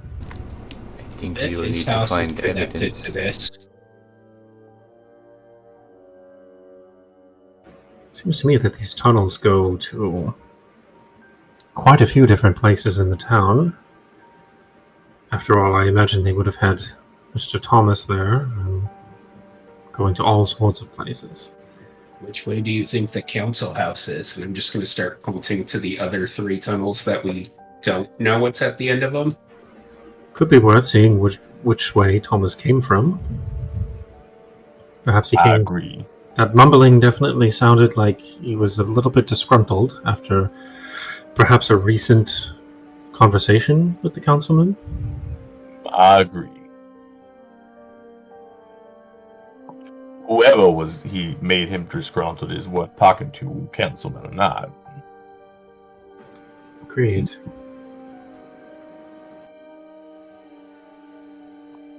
Anything else you guys want to do with these bodies before we set off? They definitely deserve proper burials, but I'm not sure We if we're cannot the right. take them with us right now. Yes, perhaps we come back later. I would be worried about our good friend Thomas disposing of them in a little bit more permanent way if we leave them. But I'm not sure how we take them with us either. At least make note of that symbol. Yes, I've drawn a sketch of it in my notebook. I'll definitely be keeping an eye out for it. And Something tells me that symbol might be the key to everything. yeah, with a name, right down. What did he say the man's name was? It was Victor Granger. Victor Granger. And Have we heard anybody say Granger yet in this town? Like, is that no? Was that one of the names of somebody missing on the board? You guys didn't actually go check the board, so you don't know the exact names of the missing people. It's fair. Was it possible that Granger was one of the names that I saw in the museum? Granger was one of the names you saw in the museum. Yeah, because he said there was a descendant of one of the founding families. So of the Harlow, right? Harlow. Well, they didn't say he said he was a descendant of one of the first families that was in the town. Harlow actually broke ground and was like the leader of the founding. Okay. But there were like families there with him when he started. Might be worth finding out what all those names are. could also be worth paying his grandson, I believe he said, a visit. Perhaps he has something to say. Assuming he's still alive, of course. Let's say I would like to Actually, stop finding bodies. Victor was the grandson. Yeah, the Ben was the granddad. grandfather, who he said also lived in the town. Oh, okay. So the grandson is dead. The grandfather is hopefully alive. Possibly. Gotcha. Okay. Yeah, I think we're going to go down the same passage that Thomas came from. Okay. As all of you pick up your lanterns and reignite them and start down the passage that Thomas came from to see where it leads, we're going to take our 15-minute break.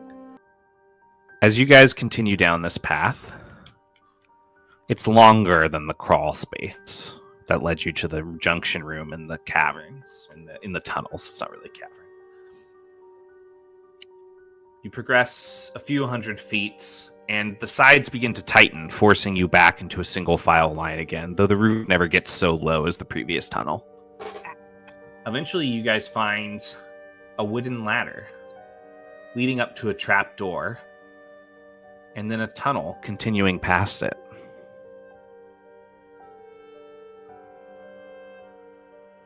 I'm gonna look up. Do you think he came from there?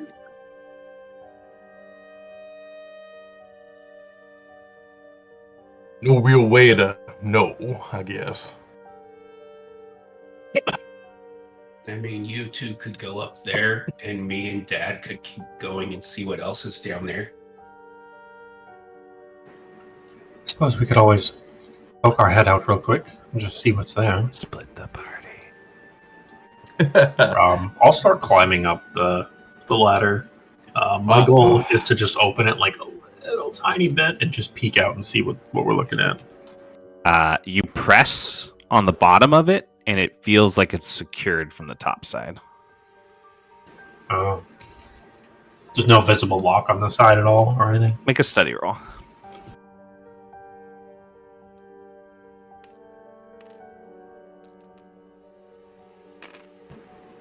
Five. No, you don't see any visible lock. Somebody would have to come down. Somebody couldn't come up. At least that's how it seems to you. Unfortunately, it seems like my plan is not going to work. Seems this thing blocks from the outside. I bet we could get through it. Worst case scenario, after we check out what is in front of us, and nothing comes of that, we come back here and we do just that to the best of our ability. Yes, breaking through would leave quite a mess probably. I'm gonna press my ear to the trapdoor and see if I can hear anything.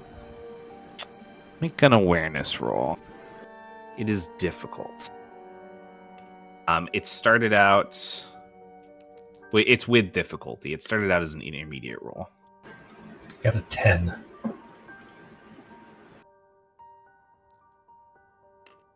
Yeah, you don't hear anything on the other side. Okay. One last thing I'll do before I climb down. I'm gonna check, is there any like any moisture or any kind of vegetation around the trapdoor? Not that you're noticing. It's pretty clean. It looks like a relatively new compared to a lot of the other underworks. Okay. Yeah, I'll climb down. Like a few months old, maybe a year old tops.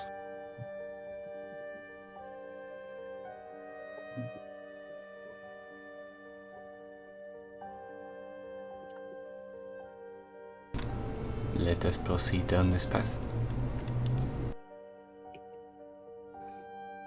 Yep. Continuing forward past the trapdoor, about the same amount of distance, a few hundred more feet. Eventually, you find yourselves at the end of the tunnel. They just basically stopped digging out past a certain point, and there's another rope ladder leading to a trapdoor, much like the other one. Charlotte, go ahead and make a study roll. Oh no, I got a 3. Okay. Well, I'm not going to give you information then, but you guys could probably use the map or your knowledge of the map to try to predict where you are based upon this sequence of events. So we went northwest to be under the fountain, and then past the crawl space. Was it in the same direction? It was. Okay.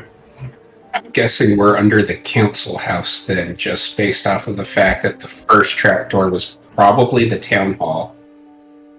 And the second trapdoor, there shouldn't be anything else past the council house. Makes sense to me. Yeah, we are at the end of the tunnel, so that would Yeah. check out.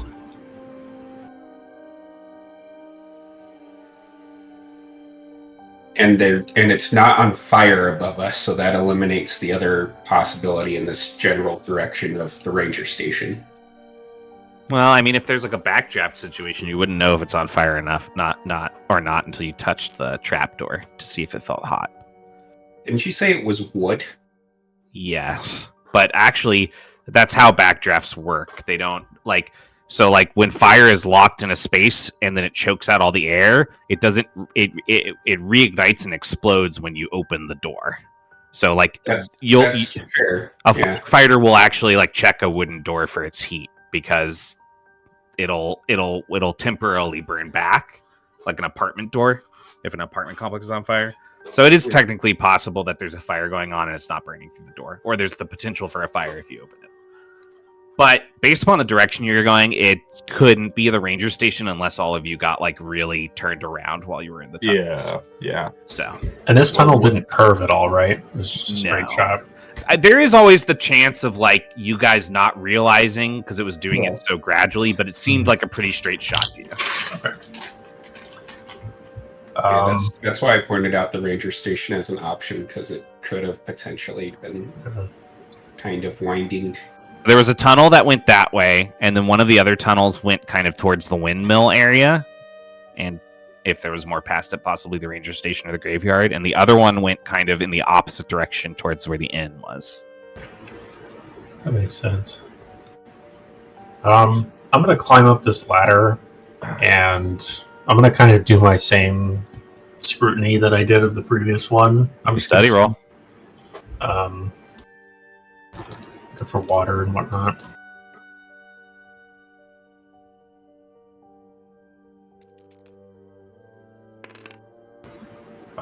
Nine. So when you're looking at this one, you notice something you didn't notice on the last one, and that's that there's grooves in the side that matches up with where the locks were above, were set in place above on the one that you've been through going down, and they seem to have mechanisms in them that you're not sure what they do because you're not like a technologist, but it doesn't seem like standard trapdoor stuff. There's definitely something odd going on with this trapdoor. I think it doesn't seem to be traditionally locked. It seems like there's some sort of mechanism here. Dr. Volz, I know you're a little more technologically inclined than I am. Would you mind having a look? I'll see what I can find out. I'll hand you my magnifying glass too, just in case it helps. Is the trapdoor trapped? And then V will start giggling under his breath. Definitely a possibility. Perhaps Neely didn't even want Thomas getting in here. We found some sticky sticks today. Now we found a trapped door. What should I roll, man? Make a... Place is quite redundant. Make a study roll. You have... it's easy for you. And then if you use her magnifying glass, it's even easier, because her magnifying glass makes studying rolls easy. So that would be 2 levels. It started at intermediate. So it would go down to simple. Half the roll. 10. Okay. So,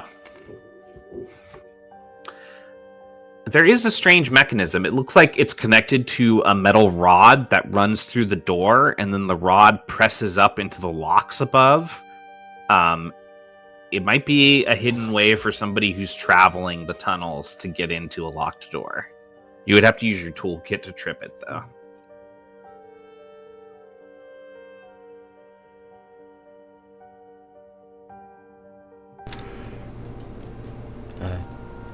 Jensen or V, if one of you could support me, I will need to use both my hands. I might be able to open this. I'll go hold him up. You like climb up the ladder underneath him and then let him kind of like rest his legs on your shoulders as you hang there. Go ahead and make a sleight of hand roll for me. It is simple.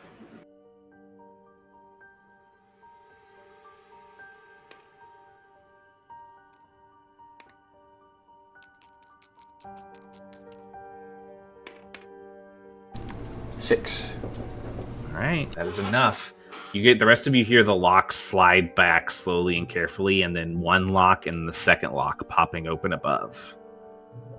There, as you start to push up a little bit, you can hear a voice, and all of you can see the light of like either a fireplace or like maybe like a light fixture of some kind that's producing quite a bit of light to cut through the dark.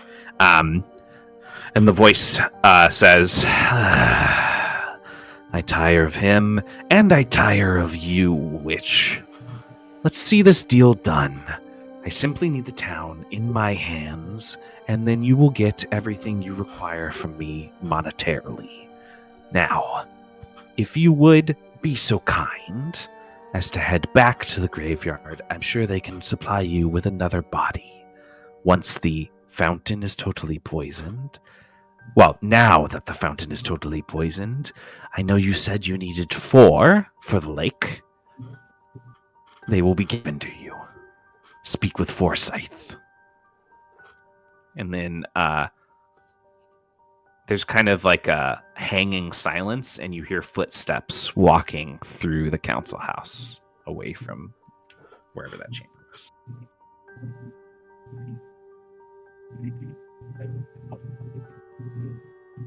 You would have, those of you that were listening when he opened it and that bit of conversation was heard, would have recognized that voice as Councilman Neely.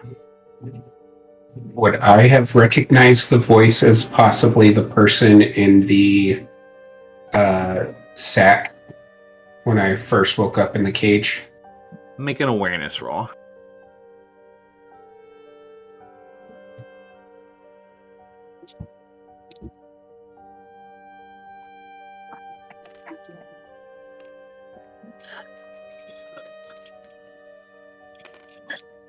Seven.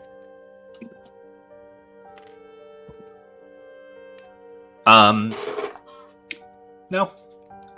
You're not confident that it's not the same person, but you don't know for sure it is. Okay.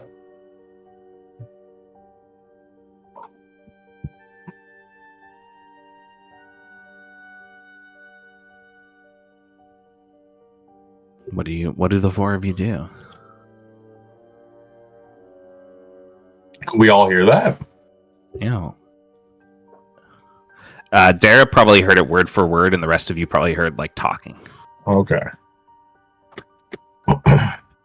I'll tap Dari's leg and then go try and like mime. Should we go up or?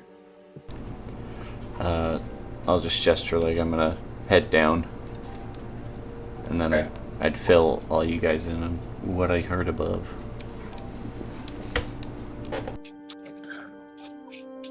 Oh, a witch. Now, Hodge fella wasn't so quite out of his brains. Out of character, real quick, just so I have clarification. Did he mention a lake? He sure did. Okay. I just 4 want to make sure bodies that for right. the lake. 4 bodies for the lake. And apparently the well the has been poisoned, so they're trying to make the water lethal and use or at least get people sick and make them want to move, maybe?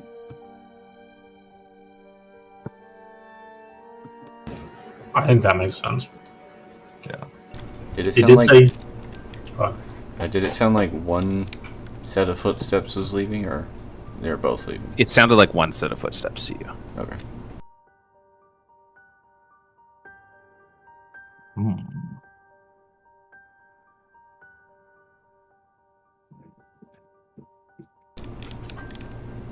I'm guessing Neely is still right up there.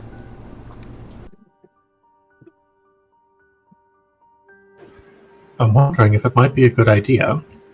Well, I think hardly anything we do is a good idea, but perhaps it would be good to go back to that other trapdoor, see if we can find our way through, get to the town hall, and perhaps from there we can see where this witch is headed.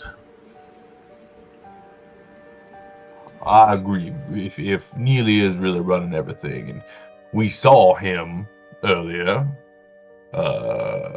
getting mad at someone walking away from here, right? Maybe he locked it up and nobody's been in there since. So probably be our best chance to get in there.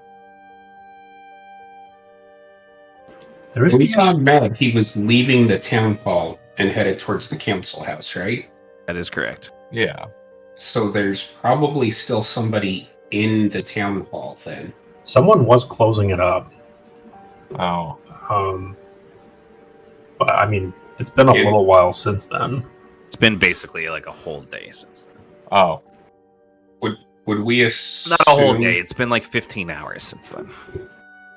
Because it's like early in the. It's like really early in the Because morning. we saw that on the way to the ranger station. Yeah, Which was a while ago. was like after you guys had eaten breakfast yesterday. Like what, 1:30 in the morning right now? Yeah, something like that. Would this be a similar situation to the visitor center where we would assume that somebody would be kind of living there and taking care of it? Well, you never saw a bed in the visitor center. You did see like a place where somebody could sleep in the basement, though. So it's possible. The council house, is where like the council has like their private meetings and stuff, and also where they like see people, and then when they do like things where they call in the whole town, they do it at the town hall because they had told you guys that Neely had stopped using the village green for like town meetings, which is what had been tradition in the past. Do we know if the council lives at the council house? No, you know that they probably have like private homes along the road or something like that.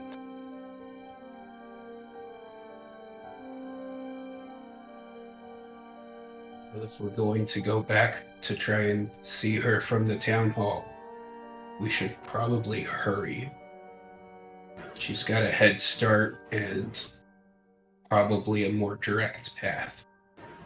Well, it's also likely take us some time to get through that trapdoor. I didn't see any sort of lock or latch or anything, so we may have to find a different way through. I think we'd be able to get through it fairly quickly.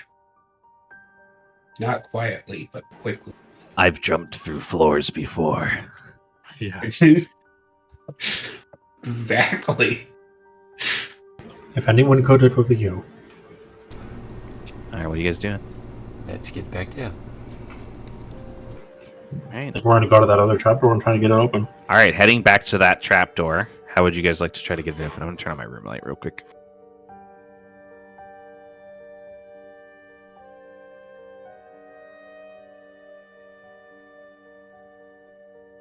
Blow it up. If time is Yep. our most important factor, V. I'll go stand underneath it and then crouch down like I'm getting ready to leap up and, Okay. believe that I can jump really high, and I'll just jump up through the trapdoor. Make an athletics roll. Oh man. This roll is difficult, Difficult. which is a 15 naturally. Ooh, that's tough even for my dice. All right. I'm going to use words of encouragement. I'm going to see Sweet. that his angle's going to hit like the side of the trapdoor, and I'm going to like kind of position him so that he's more centered. I got a 6. Wow. You slam into it directly, and you feel the wood crack on your fists, and then you feel both of your fists hit a metal plate. You slip as you slip back down, you actually catch a foot on the rope ladder, and you're like hanging upside down. Additionally, hitting that metal plate dealt 1 wound to your health wound threshold. Would my armor block that? Yeah. Okay. Seeing him hanging upside down, I'll just look up at the door and back to him and say, "So you were unsuccessful then?" I made a miscalculation. That's not just wood. Yes, there's definitely another layer up there for sure. I don't suppose you think you might be able to get through it. Otherwise, we should move on. I think I could do it. Now that I know what I'm dealing with. I'll step back. I know disrespect, but I don't. You won't hurt yourself. Only one way to find out. Now untangle my foot and get back down and try one more time. Now that I know what I'm working with. It is difficult. Oh no. This can only end well. 12. Shit. 1 level too low. This time, it deals the wound, which you shrug off. But also, like, hitting that metal again, it sends kind of like a rattle through your body. And you feel like you're more or less slowed. Like, you're kind of like having to recover from it for a moment. I think we should go back and stop literally banging our head against the wall. It's actually against the floor. Or the ceiling, I guess, depending on which side of it you're on. Do you want to study it, Dara?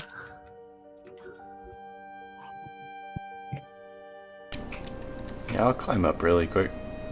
Make a study roll. Maybe my cracking the wood made it easier for you to see shit. Do you have any bonuses to studying things that are like technological yet? I don't think so. Yeah, I don't think you've got anything. Okay, so then it is. Might be able to use a magnifying glass again. Yeah, you could use your magnifying glass again.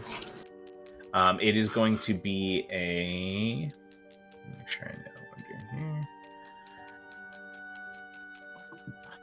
It's going to be an intermediate roll. Magnifying glass would make it easy though, so it goes down to an easy roll. Or yeah.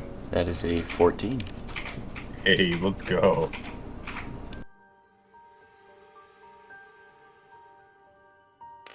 All right. You actually find the same grooves and are pretty sure you can perform the same trick. They're actually easier to find this time because he just busted up all the wood, and the grooves are connected to the metal plate. And it looks like Charlotte probably just didn't catch them on this one before she moved on to the next one. Oh, it looks like I can, well, hopefully get it open like the last one. It's gonna be Real shit. Sorry, V. Gonna be a simple sleight of hand. I weakened it for you.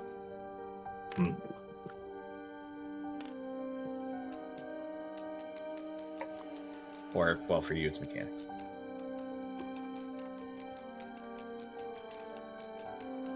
I can make a mechanics check? Doesn't your toolkit let you do mechanics instead? Of lockpicking. Is this Yeah. lockpicking? Oh yeah, that's true. I'll let you make a mechanics roll. This isn't technically lockpicking, but in this situation, I think you could. Well, I got an 8 on the sleight of hand. If Okay, that that'll would work. Yeah, that'll work. So you tumble open the lock, and you slowly start to push the door open. As you push the door open, go ahead and make a dodge roll for me. I say I should have been the one who opened it up, actually, after all that noise. So it's an agility.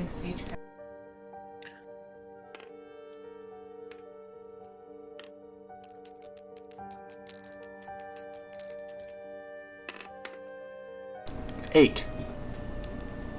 A shot rings out and it clips the floor next to the door, and you kind of tumble down the rope. And from above, you hear somebody say, "I don't know who you are, but you're not supposed to be here, and you better get out of here right now.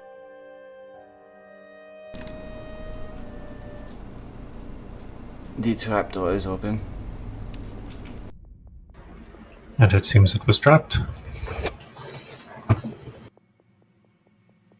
Would we be familiar? I know guns are a new thing, I'm assuming. Relatively, they've actually been around for a while. At this point, like there's there's like revolvers and stuff, because guns have been around since like the 1400s or something like that. Oh, okay. Well, that answered my next question of whether I knew if guns were single shot or could hold multiple. No, he's rounds probably got without at least reloading. one more attack. Okay. Could just leave like he says. Go back to the tavern, get some drinks, call it a night. That's what you do in a D&D Go campaign, home. right? Take a carriage back home. First sign of trouble, you just turn around and go home and retire. We don't need to solve this mystery. Let's just leave. Hey, you know what? I got what I came for. I'm good. You know what? I'm done playing this game. He just walks out of the story. Do you want to go or should I, Jensen? I was fumbling around in my bag actually. I'm gonna pull out the revolver and make sure there's a couple things in there, and then I'm gonna climb up the thing. Okay. And I'm just gonna point like just like this with the gun through Okay. the trapdoor, and I'm gonna fire back. Okay. Yeah. You I'm gonna stick put my the hands over my ears. You stick the barrel through the trapdoor, and you're just gonna blind fire. Make an attack roll. It's difficult. Yeah. He's gonna make an easy dodge roll here. So that means Jensen should be rolling it twice and taking the lower of the two? Yes. And he's rolling twice and taking the higher. Okay.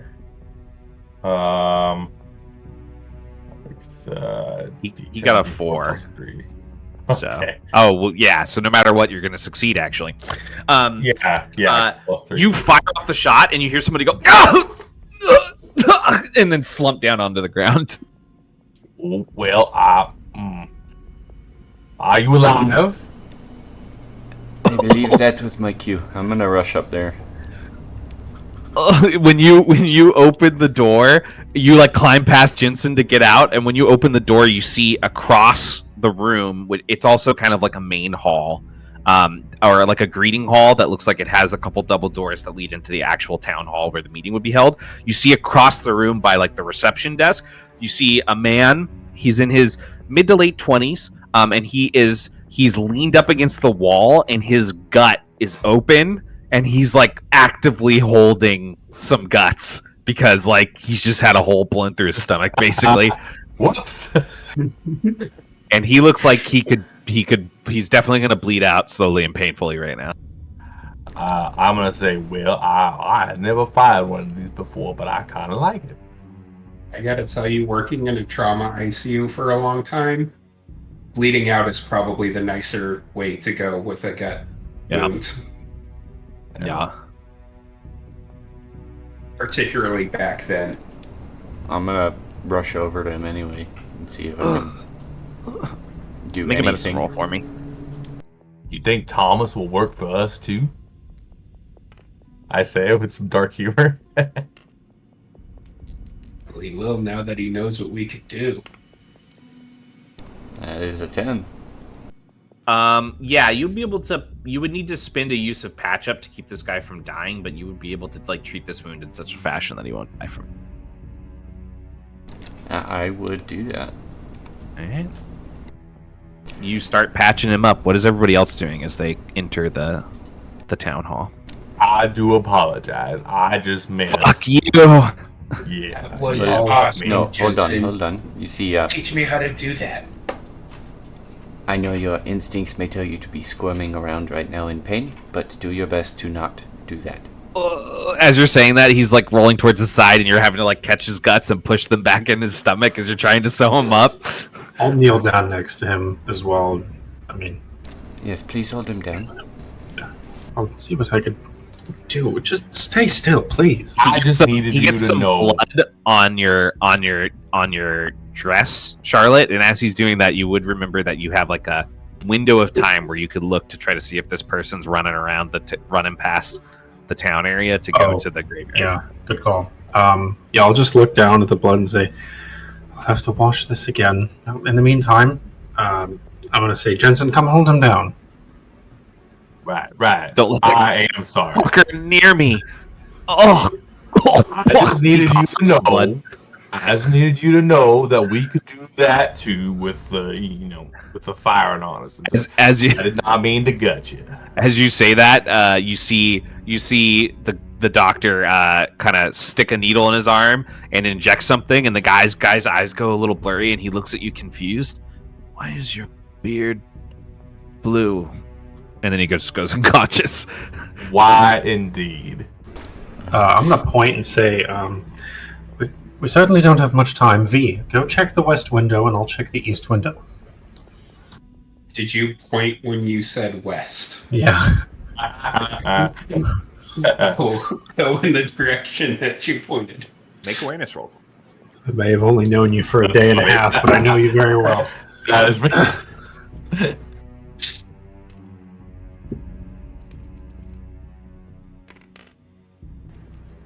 I got a 10. I got 8. Okay. V, you don't see anything as you're looking out the window towards the council house, but as you check these east windows for the road that leads northeast towards the graveyard, Charlotte, you see at first what just looks like a figure to you, and then you got a 12, right? I got a 10. Okay, 10. You cock your head. It looks like it might be Ethel. I had a feeling. Yeah, I will make a mental note of that. Does she look like she's hurrying? No. Yeah, I'll come back to everyone and I'll say, well, I've spotted our witch. She's headed towards the graveyard and she looks suspiciously like Ethel. Oh, no. Really? Yes, well, I think you'll find that even someone as gentle-looking as her can be capable of some very nefarious things. Secrets and all that, and I'll wink at Jensen. Oh, well, everybody has a little bit of them. But that is concerning. Man, who's this guy? Can we go get a look at the guy? Have we seen this guy before? He looks like the guy who was getting yelled at, but you haven't actually met him before. Okay. I'm going to look down at him and I'm going to say, Dr. Waltz, do you think he'll survive? Hopefully. I just cannot apologize enough. I am very sorry. Oh, he's out. He's unconscious. I'm going to keep looking out the window because in my past experience, when people yell and fire weapons, a lot of people usually come to try and kill me. Yeah, sure. Make another awareness roll. Fair.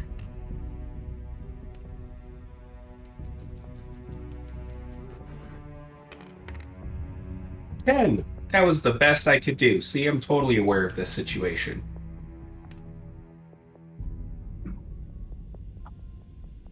You don't see any other activity. You do see a figure walking, like the outline of a figure walking past some of the windows in the council house.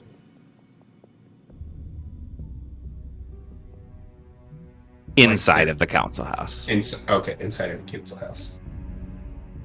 Okay.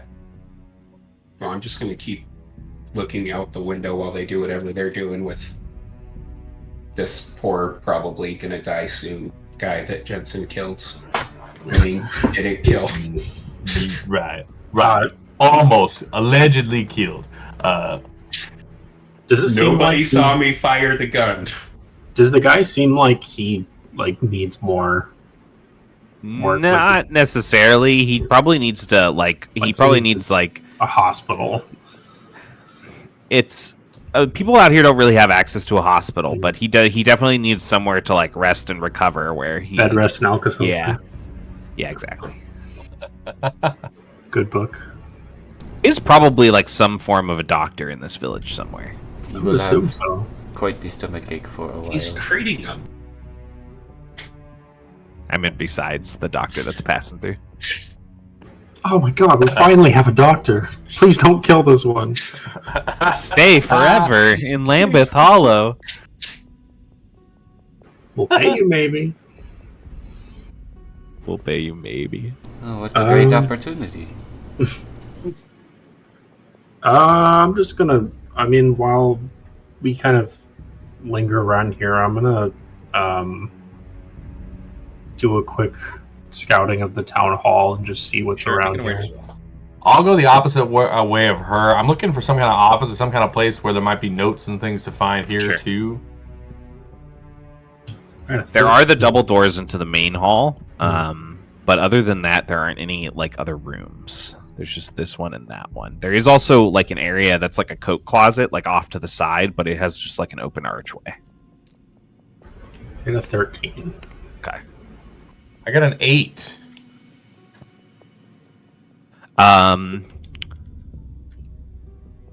So, looking through the place, it is actually pretty clean. There isn't any signs of an accident or anything like that. The double doors kind of open heavily to a large audience room. It's got like pews in it, essentially like metal wooden benches. It's got 3 rows of them that each go about 8 benches deep, and then a raised platform that's kind of like a stage. But the stage doesn't appear to have any back rooms or anything like that. Other than that, you don't really find any clues or anything here. You do find a board that has extra copies of what it appears to be were some of the notes and postings that were left at the inn. And you would see, based upon those, there's like half a dozen people that are being looked for who are missing, at least currently. It doesn't include old signs that may have been taken down. Do any names pop out to me?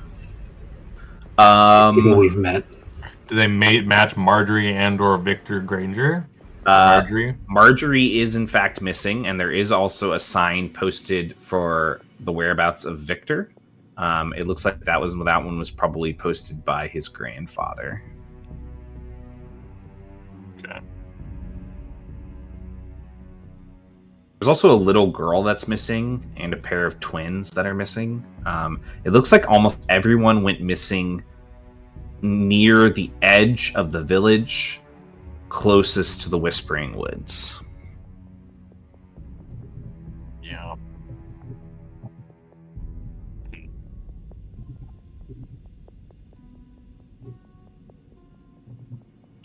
Well, none of them other had shown up yet.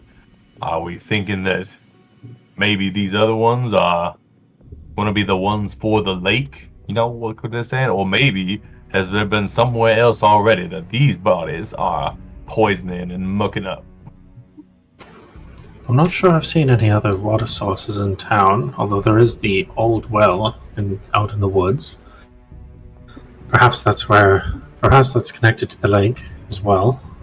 But I think you may be right. That seems important enough for them to be commenting on it that it's probably not. They're probably not trying to sabotage the old well. Sounds more like a meeting place. But the lake may be close by. You guys did find a letter last session imploring that someone remove a body from the well. Oh. From the old well or from the new well? I think it was from the town well. Yeah. So the new one? The one that's in town. I think it's actually on the map. It's just not labeled. But yeah, it's like near the square. Okay. Shit. Yeah, the note said take 2 men with you and go to the old well at night. We need to move the body somewhere else. Yeah. So the old well would be the one in the forest then. Yeah. But it's probably worth. I bet you one of those names is in the new well too. Yeah, 100%. Unfortunately. If they were trying Where to did we force- find that? Where was that paper found? That was one of the things in the batch of documents I found in the mill. Okay.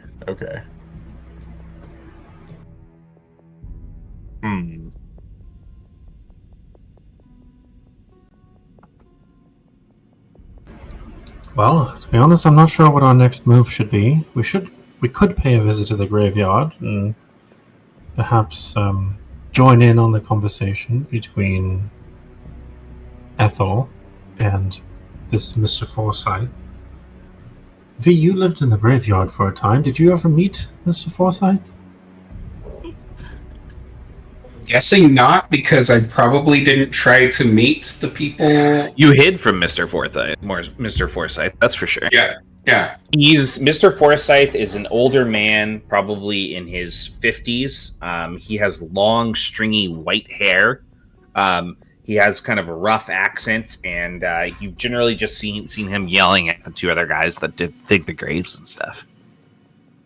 Get their work done faster, stop being idiots, that kind of thing.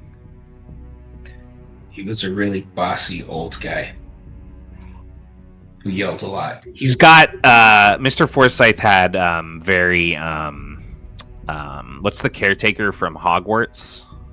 Filch. He has Filch energy. That's literally what I was thinking a minute ago. Yep, that's exactly what made me think of Man, fuck that guy. Oh, there's way worse people in Harry Potter than fucking Filch, though. Yeah. There are, but he's the most annoying. He's basically a child abuser. Yeah. And people just forget about that part for some reason. It's weird. It's really weird. He's a horrible person. Potterheads are freaks. I'm saying it now. Come at me in the comments. I suppose we could also try to go to the well out in the woods. There's still somebody in the council house too. I think that's probably Mr. Neely, if we had to guess. I hope he'll stay there for some time. Something tells me that going to the graveyard right now would be a bad idea. I certainly don't want Ethel thinking that we are following her. If that is Ethel, of course. Well, I had thought maybe, since these tunnels seem to go everywhere, maybe one of them goes to the ranger station. Oh, the ranger station's on fire. Well, the last time you guys were looking out, that situation seemed to be mostly calmed down. There were still people dousing the building, but okay. Then I will say then, maybe we should try to get out of town tomorrow and go look around the edge of the forest that everybody doesn't want us to go to in the day, and maybe we leave. We find these tunnels and get in these tunnels again and end up at the ranger station maybe and go into the forest from there. Maybe try to lose our somewhat constant escort. Yeah, speaking of which, call me paranoid, but I think it might be a good idea for us to maintain a watch tonight. I have a feeling that the one who's been tailing us might have seen us in our dealings this evening, and will likely have reported us to Constable Herc. And from there, I can only imagine what he might do once he finds out we have defied his orders, as it were. Well, nothing wrong with a little paranoia. That's just your inner brain trying to get you to see something the other parts haven't yet. That part of my brain has not failed me yet. Right. I think that's a good idea. In fact, I think we probably should not all sleep by ourselves tonight. Maybe in a couple rooms, maybe even one.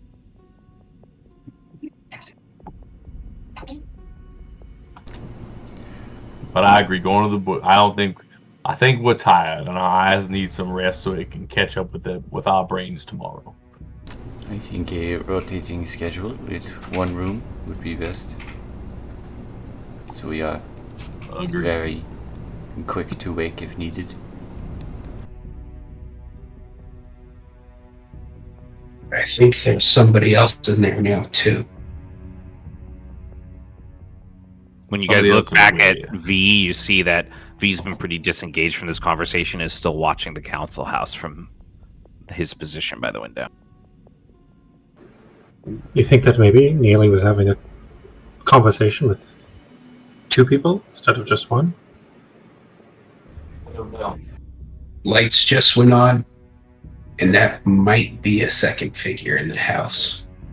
It wasn't. You didn't see a light turning on or like another candle being lit. It was more like a bright flash. Oh, okay. Well, there are other council members. Perhaps I have no doubt that the others are in on this as well. Did you say a bright flash? Like, did it look anything like how our friend in the pointy mask looked when he disappeared? His stuff just kind of crumpled to the ground without. Yeah, there wasn't really like a flash fanfare. of light. There wasn't? Okay. His stuff just crumpled to the ground, kind of like a magic trick. Okay. Wait. Did it look like a gunshot or a different form of light? Can I tell what kind of light this might have been? The closest thing you've seen to it before is probably the flash of a gun muzzle. Could have been a gun. Would I be able to hear a gunshot from this distance if it was a You'd gun? think you'd be able to hear at least a pop, but you didn't hear anything. Do silencers exist in this? No, not really. I would say probably See what a silencer is. silenced revolver. You'd be surprised because looks Not that we technically, know of. technically, the first submarine would have already been built at this time period. So, the very Yes. first submarine was built during the American Civil War. I'm pretty sure. Yeah, it was. That is accurate. Yeah. Well, it could have been the flash of a gun, but I don't hear anything. That is a good point. You guys are about 12 years from like the first commercially successful firearm silencer being invented in actual history, like Earth history. So it's possible that somebody could have made something. Have already seen that the Daracene demonstrates that like he has made his own advanced technology that is like unpatented technology currently. Deracine. Like Daracene, I'll get it right. Daracene.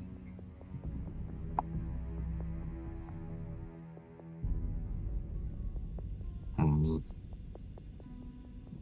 Yeah, I think we just need to go home or go back to the inn. Is there like any loose papers in this room?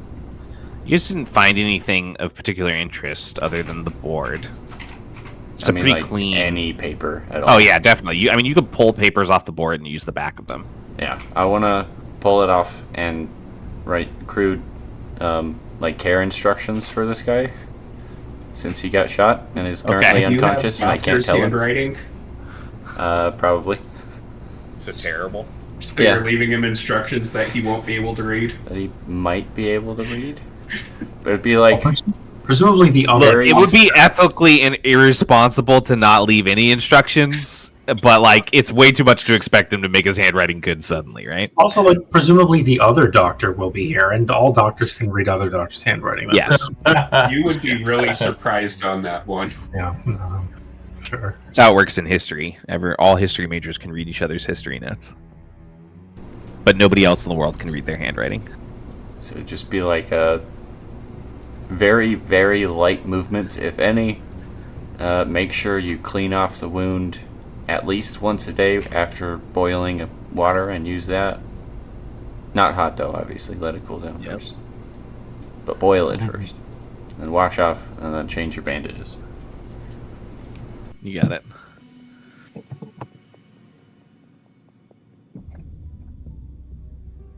All right, what are you guys doing right now? I think we're gonna go back through the Tunnel? Do we need to? Can we leave the town hall through the doors, or was it Yeah, you could. boarded up? You could run out the back door and then across the field, or you could go back down into the tunnel. Maybe the tunnels would be a better idea. Yeah. Unless someone's waiting for us. You guys did let someone go down there. It might That be is very safest to true. just try and leave this building. I think I might agree, actually. Do we want to check out the ranger station?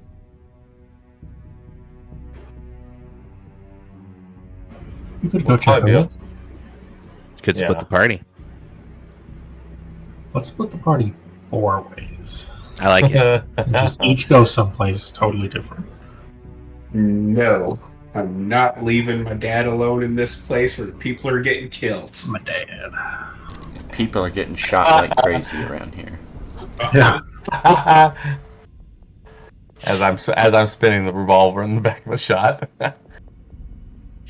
I guess we'll go through the town hall doors then. I will definitely look through the windows and even peek my head out of the door a little bit first, just to see if there's anyone As you peek out the door, you can see up by the ranger station, there's still officers and some townspeople, and you see that Herc is there kind of doling out orders to different people still. But south of that, the town is pretty dead, like where you guys are and the field. So it would take like one of them glancing over this way to really even have a chance of noticing you guys. And it is pretty dark because the lamplighter had walked around and turned off all the lamps by this point. I don't know if we should go see the ranger station. I think we go in the morning. On our We've way been out. told that our help is no longer needed, so that's what they get, not our help. not just needed, but not wanted either. Correct. Perhaps we should just check. I find it a little suspicious that the ranger station suddenly went up in flames the day you guys went and talked to him. Yeah. Yes, I have half a mind to think that this fire was actually a distraction for someone else as well. I think something occurred tonight, whether it was something we saw or otherwise. But certainly setting the ranger station ablaze is no small distraction. Whatever's going on tonight is quite large in scope, I think. I mean, they could just be using the fire to cover up something else. I think that's what she was getting at. No, I meant more like to At the cover up ranger that they station. killed the people in the ranger station and not that they just didn't accidentally go up in flames. That could definitely be a possibility as well. Yes. That I is an suppose. excellent way of hiding a murder. In which case, I suppose either way we'll find out. you could try to think of an excuse to send a party member there. What if people are hurt? What if they need help moving heavy things? What if they need a writer? I wasn't necessarily saying To chronicle their stories. everybody. Yeah. Oh, I'm also a reporter, yeah. What if there's a fire-breathing demon that only I'm equipped to get? The worst cover idea so far. Yeah. Now, I It's saw your okay, building just was you ablaze. I have half a mind to think it was a dragon. All right, talk to each other. What do your characters think it's important to do? Just ignore the ranger station situation right now, or what do you guys want to do? I think we need to make sure we are in a room on the first floor so we can slip out the window if we need to.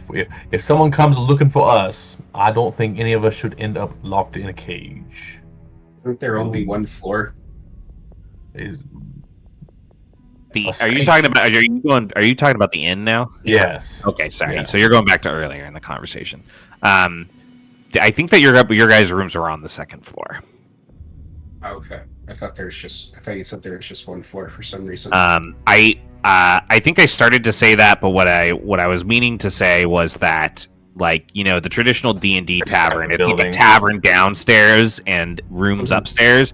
This is more like what an actual inn was. So like the tavern is like an add-on that they built to the outside because they wanted to sell alcohol, but the inn itself is just first floor bedrooms, upstairs bedrooms. Gotcha. Okay. Combination buildings weren't actually that common. I think just, you know, it's D&D tradition because it's easier to stick those things together. Plus, like old JRPGs always have like a tavern and then beds you can sleep in. Yeah, for sure. Perhaps it might be a good idea for us to visit the ranger station after all. It might give someone, although I can't say who, a modicum of peace, knowing that these outsiders are leaving the crucial matters alone, but still looking to help. After all, I would be quite suspicious of any outsiders that would ignore something like this. If anybody is in need of a doctor, I may assist. And go where he goes. I think they're going to ask questions about us not being there an hour ago. I think that's just suspicious. I don't think there's any winning here, but I will do what the group wants to do. Perhaps we have V and Dr. Volts go up a bit closer and offer their services, and Justin, perhaps you and I stay at a safe distance, keep an eye on things, and maybe we keep an eye on the graveyard as well. Well, I agree. I kind of want to see if anybody's watching this, still watching anything from the forest. Maybe we can pick up a trace of something.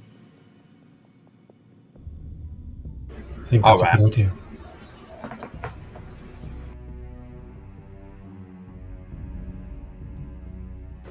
Good ride. Yeah, let's roll. All right, so nobody's going to the council house anymore. I don't think so. Okay. No. All right, so why don't you two position yourselves where you're going to try to watch the ranger station from?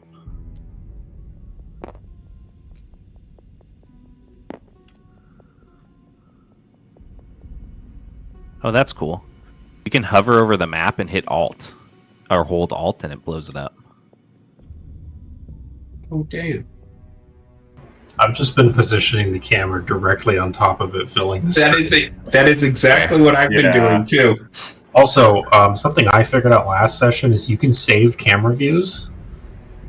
So, like, wherever your camera currently is, you can do Control and then a number key, and it will save that camera view, and then you can do Shift and that number key to go to that view. Oh, interesting. So, like, I can save this view right here, and then just go wherever I want to go, and then click and then Shift hit Shift, 1, and it'll bring me right. I have one that's over the map, and then I have one that's my little game table. Oh, that's so That's handy. exactly what I just thought of doing.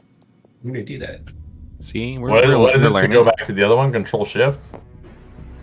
You do Control and then the number to save it, and then Shift and the number to go there. Oh shit, that's so nice. You know what? Maybe we should go to that windmill, actually. I kind of think we need to look at the windmill. There's something funky there. Let's go to the windmill, because that's a good vantage spot for the graveyard. All right, you two make stealth rolls for me. Oh. As the two of you approach, you see Herc barking orders, some people trying to move some of that smoldering heavier beams, and you also see them pulling what appears to be bodies out of the ranger station. How would you two like to approach?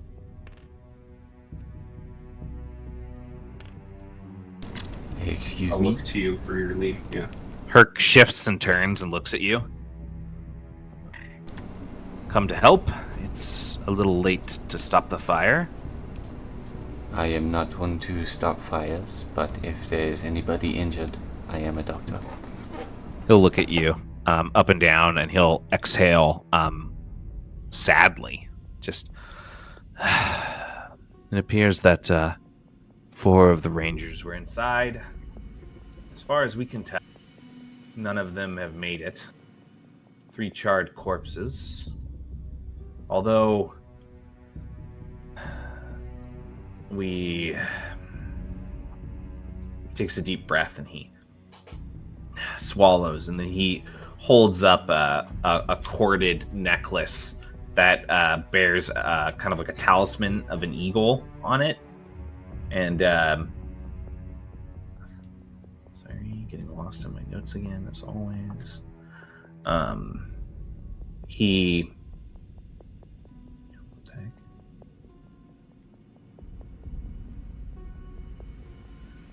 definitely gave this person a name. Sorry, guys, one sec.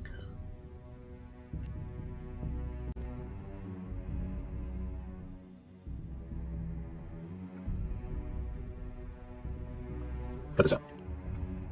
And then what if We can make a short of awkward silence. Yeah, make a short of the awkward silence while Matt skims through his notes. He'll hold up the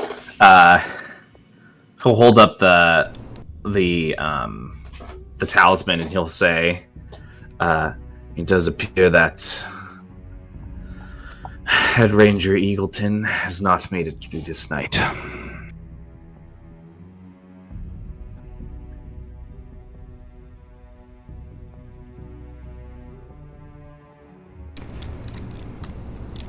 Well, that is unfortunate. I'm sorry. Is there anybody injured, perhaps, from fighting the fire? He nods. We have a few with burns. He points to the side where you see they've got like a small triage set up where there's like 5 or 6 people that appear to be injured in some level. I will see if I can be of help over there. He kind of squints at you. He gives you almost a suspicious look, but he nods his head and says, "I thank you for doing what you can." I'll look to Hurt. You said that there were 4 people in there? He nods. Yes, no doubt some of the other rangers, though they will be hard to identify, their bodies were charred. And you pulled that off of one of the 3 you've already found? He looks at you and he says, "I do believe that I pulled this off Miss Eagleton's body." Which one was it? He'll look to the side where you see there's 4 bodies covered, and he'll point to the one at the end of the line. That one, I think we've just moved them to the side. I'm gonna go look over her body real quick. Excuse me. What are you doing? I was not aware that you were also a doctor of some kind. I'm not. I'm just gonna keep peel it back and look. Make an awareness roll. He's the coroner. If you could put that back, please. We need our own people to study it for evidence, of course, before it's handled. Awareness roll, you said? Yeah. Wish I was better at those. Really, You what can I'm... make a study roll if you want. that'd be slightly better for me. I'll keep this. It's fine.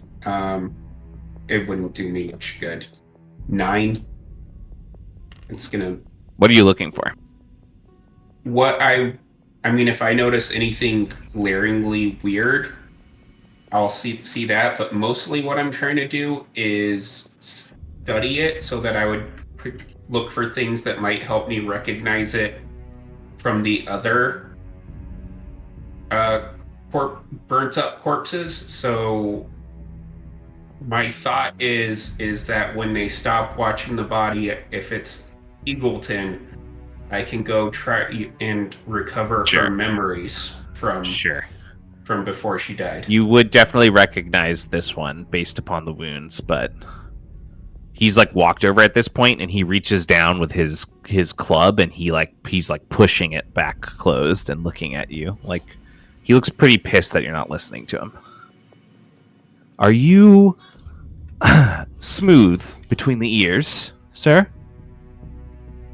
I'm gonna pull my hair. No. When you do that chunk of hair just pulls out along with like some flesh. And he he looks at you and he says, "Perhaps you should go see if your friend needs help." Mhm. Do you need help moving things and look for more people? Sebastian, put this man to work. He's volunteered. And one of the other constables will kind of like wave you over to him. As that's happening, what did you guys get on your stealth rolls? 7.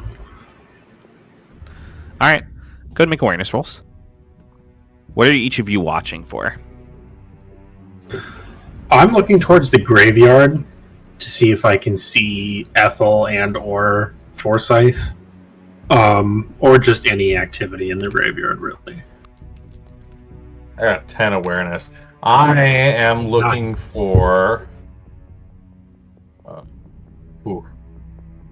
I'd be watching the graveyard, but I would also be looking out for like if anybody is watching. Like, is there anybody like hidden or anything that like, or like maybe like halfway around a corner that's like watching what's going on at the ranger station? Mm-hmm. You don't notice anybody else watching in any other areas that look like they have good vantage points, but there's like a lot of space, especially west of them, behind the buildings that you can't really see from here. Yeah. The graveyard itself, both of you would see her wandering in. I'll also let you use that awareness check to just study your general surroundings. And one thing you notice is the doorway, as well as the dilapidated walkway of this windmill it's not just that it's fallen apart. It's pretty clear to you that in the woodwork and in the stonework in the side of the building, there's jagged, dragged claw marks. Okay. You might be able to, if you got closer to one, you might be able to study it for more details. Is that me that sees that? Yeah, you're noticing that. Okay, She's seeing Ethel going into the graveyard. Yeah. Okay, I would definitely move closer, and I would kind of like run my fingers, like see how big like the scratch marks are, and investigate further. Go make a study roll.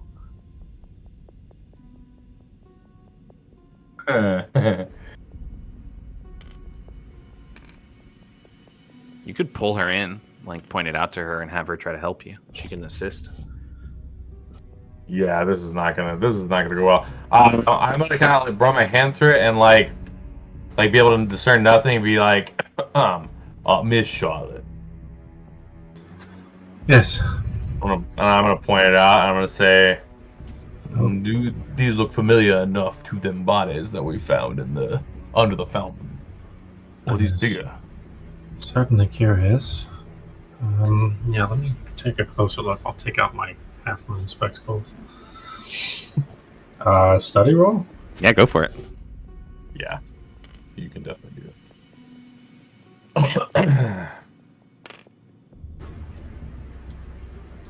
I got a 2. Wow. That's rough. You're engrossed in this study. It's definitely some kind of wild animal. The size looks to you to be larger than the rabid wolves. So it's a pretty big animal that would have done this if it was in a single stroke. As that's happening, however, and both of you are huddled over the marker, Jensen, you feel the soft press of cold metal into the back of your neck, and you hear a loading click. Stand up. All right, then. As you raise up, you hear a voice behind him say, "Yes, this is the one I saw. Check his right hand. You should find gunpowder on it from a recently fired weapon." And you feel a gloved hand kind of pull at your wrist a little bit and turn it. Yes, the councilman's right. It's here. Yes. This is the man I saw kill Councilman York at the council house this evening. No doubt this fire was a cover. Take her as well. You feel hands pull at the back of your arms, trying to grapple you into a hold, Charlotte. I mean, I'm not going to fight it. You can't honestly believe that he killed Councilman York. I'm not even sure we've ever met Councilman York. We'll see about that when we question you. You're both turned around and you see Neely standing with several constabularies. Each one of the constables has a weapon raised, a revolver pointed towards you. Now, you'll be coming with us back to the council house.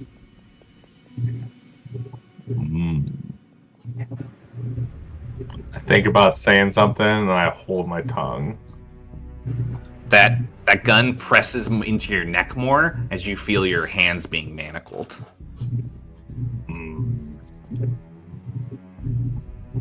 Well, that's just unnecessary. Actually, take them both to the jailhouse. Place them in chains. We need to see where their friends are at. Why don't the two of you up by the ranger station go ahead and make awareness rolls?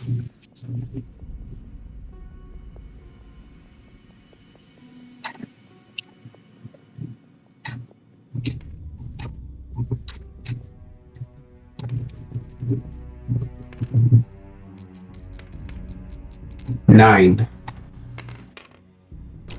3.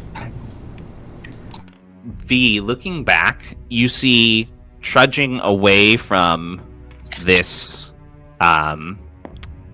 trudging away from the windmill, a group of constables who appear to have manacled your two allies and are walking them southwest.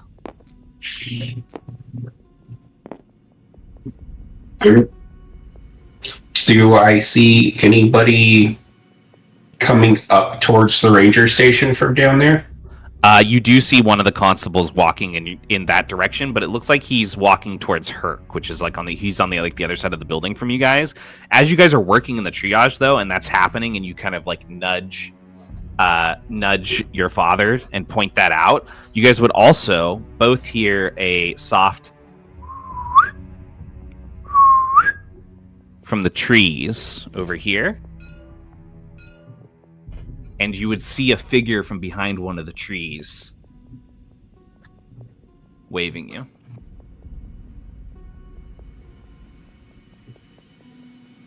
Let's go.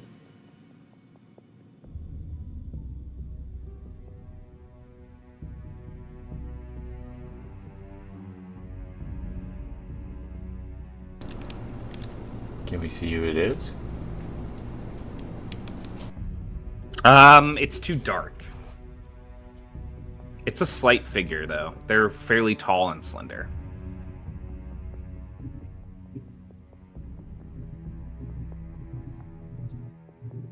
I think we should go. I don't think they killed who they thought they killed in there.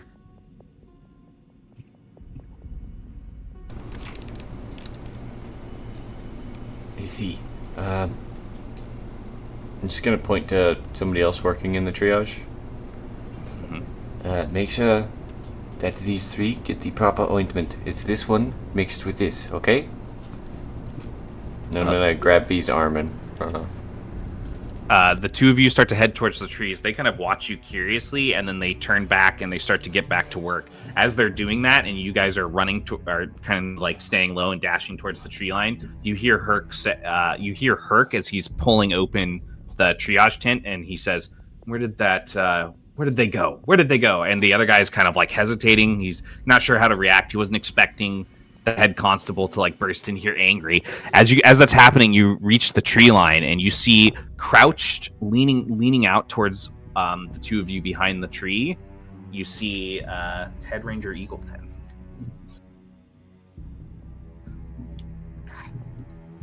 She looks at the two of you and she gives you each a hard stare, and then she looks to the triage where the commotion's starting, and then back to the two of you, and she says, your two friends, are they of a strong willpower?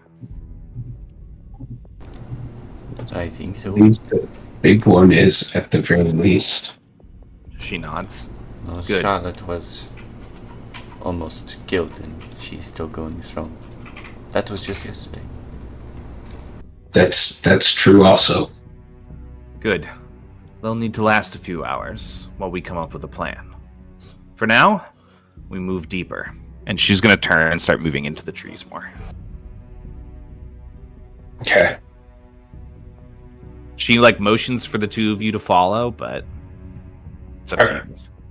Yeah, I'll grab him and follow along with her. The two of them start to follow Ranger Eagleton into the trees, and just briefly we cut back to the two of you who are thrown into a single bench jail cell with a bucket. Rusted metal, but still an enclosing cage as the constable shuts the door. We'll be with you soon enough, troublemakers. And he turns and walks away. Rest easy now, Jensen. We have nothing to hide. I do believe I've done nothing wrong. And I most certainly haven't. Everything will turn out just fine. We'll give them the answers they want, and then they'll let us go. Of this, I'm sure. I'll look up at all the corners of the cages and down on the ground and say, "We won't be here that long." Certainly not. Our camera slowly pans out from the cage. We see through that single barred window that you have access to underneath this building.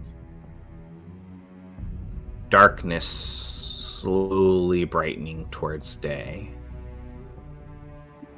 And our session tonight is going to end with two of you getting a long rest in the village jail cell. And two of you going somewhere into the trees, somewhere where at least you can hide and formulate a plan to try to rescue your allies.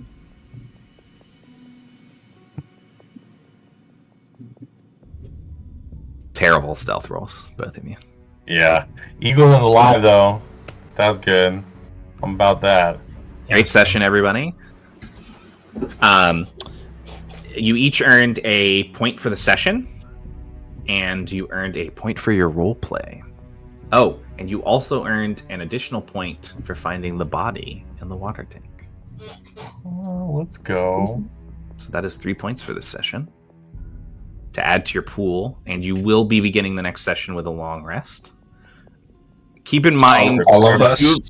Yes, the two of you in the jail cell, keep in mind that your personal effects were taken away. Sure. So things that were based upon items in your inventory that we would normally do after a long rest, you would not have been able to do by the start of this next session. I'm thinking mostly of you, Stella. Yeah, I was gonna say. What? No, I don't have anything. I'm just an old woman.